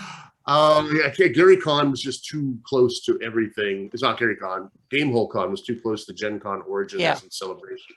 But GaryCon has a nice lead time, and I can build up some husband points. Okay. Just note husband points. We'll definitely be there. Yep. So. Eric, you just give her $1 million and send her shopping, and then we'll $1 million. $1 million. Eric, does that work for you, Ed? Well, it used to. You have $1 million. I'm going to a con. That's an expensive con. Now I can't leave the house. I have to look after my wife. But then you spend $1 million to arrange the con at home, so to speak, or next door or something. I believe that's what Kramer did with Gamehole Con. Exactly, that's what he did. Instead of going somewhere else, he just started his own. Sure, I'm going to make a con. Why not? Yeah. GaryCon's in Lake Geneva, Aloha, back in the original place. The main Grand Geneva Hotel was sold out in 10 seconds, but there's a lot of other places around, and there's still tickets available, silver tickets. So you can still go. You can still sign up and go. And I got to get my I got to get my stuff in. I haven't done it yet. So Anna and I got to have a meeting this week about our fantasy mapping show. We got to talk about a lot. We got to get moving on that. Yep. So it's time to nail it down. Eric, thanks for your participation again tonight. This was awesome, and it's a shame you'll miss the game on November 6th. I am very sorry. We'll be thinking about you. So I'm your healer. Of course, you'll be thinking about me. Well, that's the gear of people. We'll think of you, and we'll drink 2 drink minimum. 2 drink minimum. 2 drink minimum. Absolutely. Yep. That's right. This is my hobbit. I forgot. Okay. Talwick. This is the healer. Yes, Talwick. Yep. So Anna, what's going on?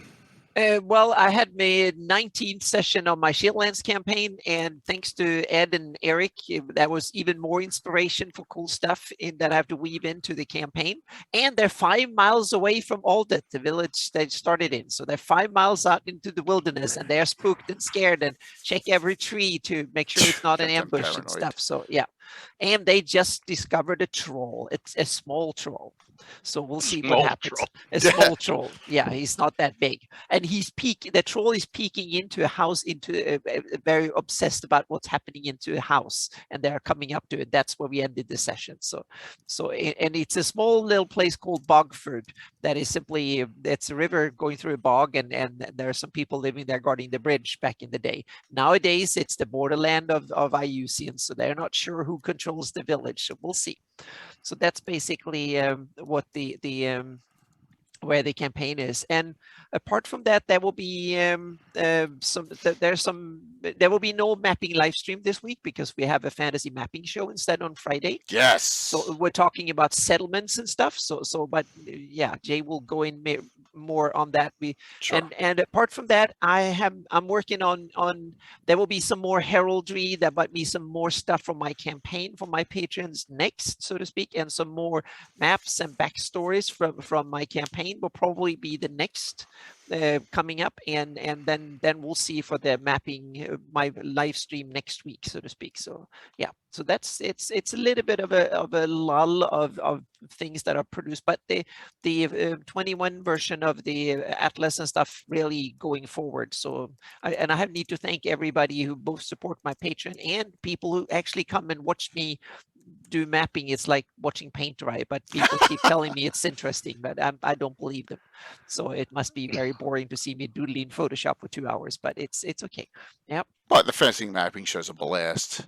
So yes, absolutely. I'm gonna hopefully I'm gonna switch the screen here real quick and go over some stuff real quick, if you don't mind. So Wednesday night, this ties right into the Incantatrix and others, your key Dragon Magazine articles for Legends and Lore episode number 121 on Wednesday night. Join me, join Anna, join Greyhawk Mike, and join at some point Rich Longitalos is going to join us, and we're going to talk about in the first 100 dragons, those go-to articles. That'll be a cool discussion on Wednesday. Because I have a ton of them, especially Roger Moore's Elven Point of View. I love all those, and we'll discuss a lot of those. And Len's Archer and the Deathmaster. You know where I'm going. That's what So we're going to talk about that on Legends Lore on Wednesday, Thursday night, and I talked to this with Gary Julian. I talked a little bit about this with you all, but starting a new. It's 2-weeker. Importance of a Great Apocalypse. We'll be out of Greyhawk City. I'm so pissed off at what they did with the Doom Grinder. I've talked about it 100,000 times. I hate it. So I'm going to create my own little change of lore with the Doom Grinder, and I really love your new information, Ed. Kind of ties in with this goddess. I mean, I could tie them both in as portending an apocalypse or portending great evil. I'm going to really work with how to pronounce it right? Sylacra? Sylacra. I love this. I love the connection, and I think we're going to. And there's 3 cool spells in there. There's enough about the clergy that with names and. But I will be generous and give it to everyone. And by the way, Ed, thank you for the hugs on the email. I appreciate that. That's so awesome. And then our next Gabbin, and that's as far out as I'll go here. Next week, myself, Anna, and Jason, we're going to go back to Greyhawk campaign development, tavern talk. So we're going to talk about how do you do all the different taverns in the world? So we're gonna go into just. I have a couple of cool examples. There you go. I think this will be a really. This was Patrick Kenny, Ancient Gamer's idea. So I think we're going to discuss that. Barring having a crafting show that I can get Dr. Faust, Art of Mike Disney, and Build a Master Crafter all together immediately. But I think that'll be the Sunday after. That show, we'll have a crafting show coming up. So, and then I'm going to put this. I don't have a banner for it yet. I'm going to put this up in a discussion bubble real quick. There you go in chat.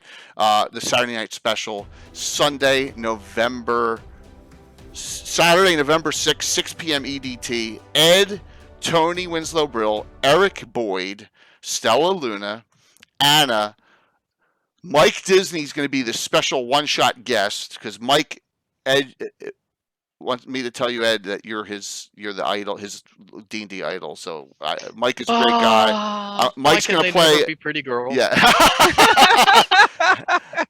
and I've asked to take Eric's place. I've asked Eric Mona to take your place for the one game, but he hasn't. Yes, and bring in Venarium Vord, and we'll see. Yes, which would be unbelievable if Eric Mona could play. Eric, last week we were the oh my! Can you imagine Eric Mona and Ed in the same group? Oh my gosh! Equal replacement from Eric to Eric. Yeah. Yes. So we'll see if Eric is. If Eric's not able to do it, we have a good group with Mike Disney. We'll be fine. So without Eric in there, but then Eric Menge will be back. My pink slip the day after. Yeah, what's that? I look forward to my pink slip the day after. No, you're back. This is just a one-timer for that. So, all right. I think that's it. And let me go back to the other screen. Ed, what was you saying in closing? Go on gaming forever, and don't not share with the world if you have a cool idea. Don't worry if you don't think it's cool enough. Write it and put it out there. If you're writing in the official worlds, there's this thing called the DM's Guild. If you're writing in your own thing, it's Drive-Through RPG. Or write a novel, put it out there. Put your fingers on the keyboard and your bum in the chair and get it done. Because the world is full of books that never got written, things that never got finished. Put it out there and play with these things. It's great fun. I mean, we're talking about stuff that I and many others wrote 30 and 40 years ago. We wouldn't be talking about it if we didn't do it back then. So do it. You know, and it doesn't matter if you're a brand new gamer. Like you think, oh, I don't know if it's been done before. Go ahead and do it anyway. And if you're an old fart, you probably don't have much time left. Do it now. Get it out there. And then you too can end up full of fame, fortune, and wondering how to do husband points so you can get away to Ed, you're dead on with that. If I waited around, I would have never done Horror and Holes of Carlos Lysing, and I got Adventure published, and I'm so happy that I did it after all these years. You know, it felt great. You know, and that's true. And even if you do it on a Discord site or Cannon Fire or Greyhawk Online or the Earth Journal, it's published and it's there forever at that point on. And just we need the participation in both communities. And if you're a Forgotten Realms person, great. If you're a Greyhawk person, great. If you're a neutral setting, you could still there's participation. And it's edition neutral, by the way. You don't need to worry about, well, I'm a 5e and you're a 1e. It doesn't matter. It really doesn't. You play Castles, Crusades, Pathfinder. The edition does not matter in this discussion. So, and getting content out there, it really doesn't. Because everyone can convert really easily. And thank you for that information there, Ed. And of course, we're looking forward to having you both back for the next one. This was fantastic tonight. This is a wonderful, wonderful discussion. Yep. And we got our second hype train of the night, which makes it even better. So thank you, everyone. Yes, Horror and Holes has the Inquisitor class. Yes, it does, Cathay. Absolutely. I got some great class. It does not have the Incantatrix. Wait, I said it wrong. I said it my way. Incantatrix. Yeah, it has the Inquisitor, not the Incantatrix, which is not mine published source. That's why I wouldn't do that. It's because I only put my own in there. So, all right, we're going to do the giveaways. We're going to do, wow, as the cheers are coming in. By the way, everyone, just wish me luck. I'm not going to go into details or anything else. Just wish me luck. That's all. I'm not going to curse myself, okay? Some of you may get what I'm asking about, so there you go. So far, so good. All right, I'm going to close it out. Last call for the giveaways. Ed, Eric, thanks for this show. Was awesome, man. We covered a lot. See, if we have an agenda, it'll bog it down. I love bouncing all over the place, you know. Got some great discussions, Laura. Oh, Tom. Oh my gosh. Oh, so, your chaos disturbs my Nirvana tendencies here. Yes, I know, but limbo in check. But we must have neutrality. Ed has lawful aspects, except in show discussion, where it goes, it flies, it flies off, which is great, and that's the wonderful thing is to find out. Thank you. Is to find out and just get as much information as possible. And there's always more. I didn't ask about the Harpers tonight. Next show I'll ask, or we'll have another topic discussion, you know. And so thank you everybody. All right, here we go. I'm going to close this out. We'll see who our two winners are. $25 gift certificate to Troller Games. If I don't have your Discord, whisper me an email address, and that's how I'll send it. Oh, Patrick, my gosh. All right, thank you so very much, Canadian. Thank you, Scala. Thank you, Lanuti. Thank you all for the gift subs and keeping the hype train running. It really means a lot. As you know what Twitch looks at, they really look at that. Thank you. Really appreciate the support, and the community does too. Here we go. Oh, I'm talking as much as Ed.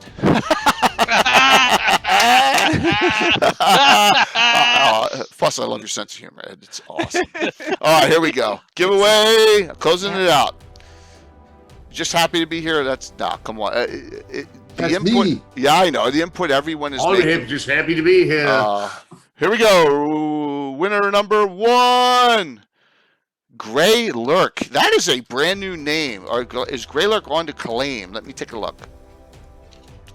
Grey Lurk. Let me see if claims in chat. I don't see Grey Lurk in chat. So unless Grey Lurk claims it within 10 seconds, we're going to move on to another winner there. You know, Grey Lurk, 10 seconds. Got to give me I don't see you even as a lurk in chat, so we want to give it to someone who is here. You have to be here to claim it, unless you got a get out of jail free card from me. So it's a good nickname, though. Yeah. Yes, it is a good nickname. Rigger Raven. I think I just saw Rigger Raven on. $25 gift certificate to Troller Games, one of our great sponsors of the channel. Rigger Raven? Is Rigger Raven on? Yeah, I see Rigger Raven on. Okay. All right, Rigger Raven. If I don't have your Discord, which I don't think I do, whisper me your email address right here, and I will send you that code courtesy of Troller Games, $25 gift certificate to their great store. And they have a boatload of stuff coming. Chuck owes me for the Virtual GrowCon. And hey, my pleasure. Next winner. I just want to say his name like Scooby-Doo, though. Rigger Raven. Rigger Raven. Now, can you say it like Scooby-Dum? Oh, man. Oh, let's see. Rigger Raven. That's awesome. That's hilarious. Oh, dear. That is your cousin, Scooby-Dum. And this guy was worried about his pink slip. He's got a new career. Exactly. Yeah. Dale, you win. Assure the bear. Or as I said, you want to see something that almost got me banned. I said that name back during GaryCon 2 years ago. Ass hurt the bear. That's what I said instead of Assure the bear. Yeah, we thought that was it. So there you go. Those are winners. Congrats there. I will get that to both of you. And who are we going to raid tonight? Yeah, what do you have in? We got to bring in 120 people into someone. We're going to raid into 20 Sides Every Story. I believe is running Temple of Elemental Evil. I believe, and if I'm wrong, oh well. But I think they're running that. Yes, so I think we're going to raid into them. And thank you. We'll raid into 20 Sides. They're good. They're good people. Thank you for the suggestion too as well. All right, we'll see you all. November 6th. Can't wait for that, but we'll get with Ed and Eric and talk about another date for another Gabbin show. And thank you so very much, both of you, for your time. I know we went an hour long, but wow, this was such a wonderful discussion. See you Wednesday night for a great Legends and Lore. And Scala, thank you. Look, the hype train's still going. I'm gonna end the stream, but that's okay. See you all soon. Jay's gonna hit a wrong button. Take care, all. Bye. Have a great night. Thank you. Boom. All right, let me set the raid up for 20 sides. Always the technical aspect here, you know what I mean? 20 sides. Here we go. Yeah, that's when you take your computer and hit it with a hammer. Yeah, I know that. Wow. So 20 Sides had 11 viewers. We're adding 95 more to their viewers. 96, 97, 5, 4, 3, 2, 1, 98. See you soon. 99. Oh my gosh. If you waited 2 more seconds, oh man. Love it. That's the way to do it. 66. Yep. It says the video's not available. What do? Do they crash? I don't know. Yeah. They went pausing or something. So you realize you have to go for the fiendish show and try to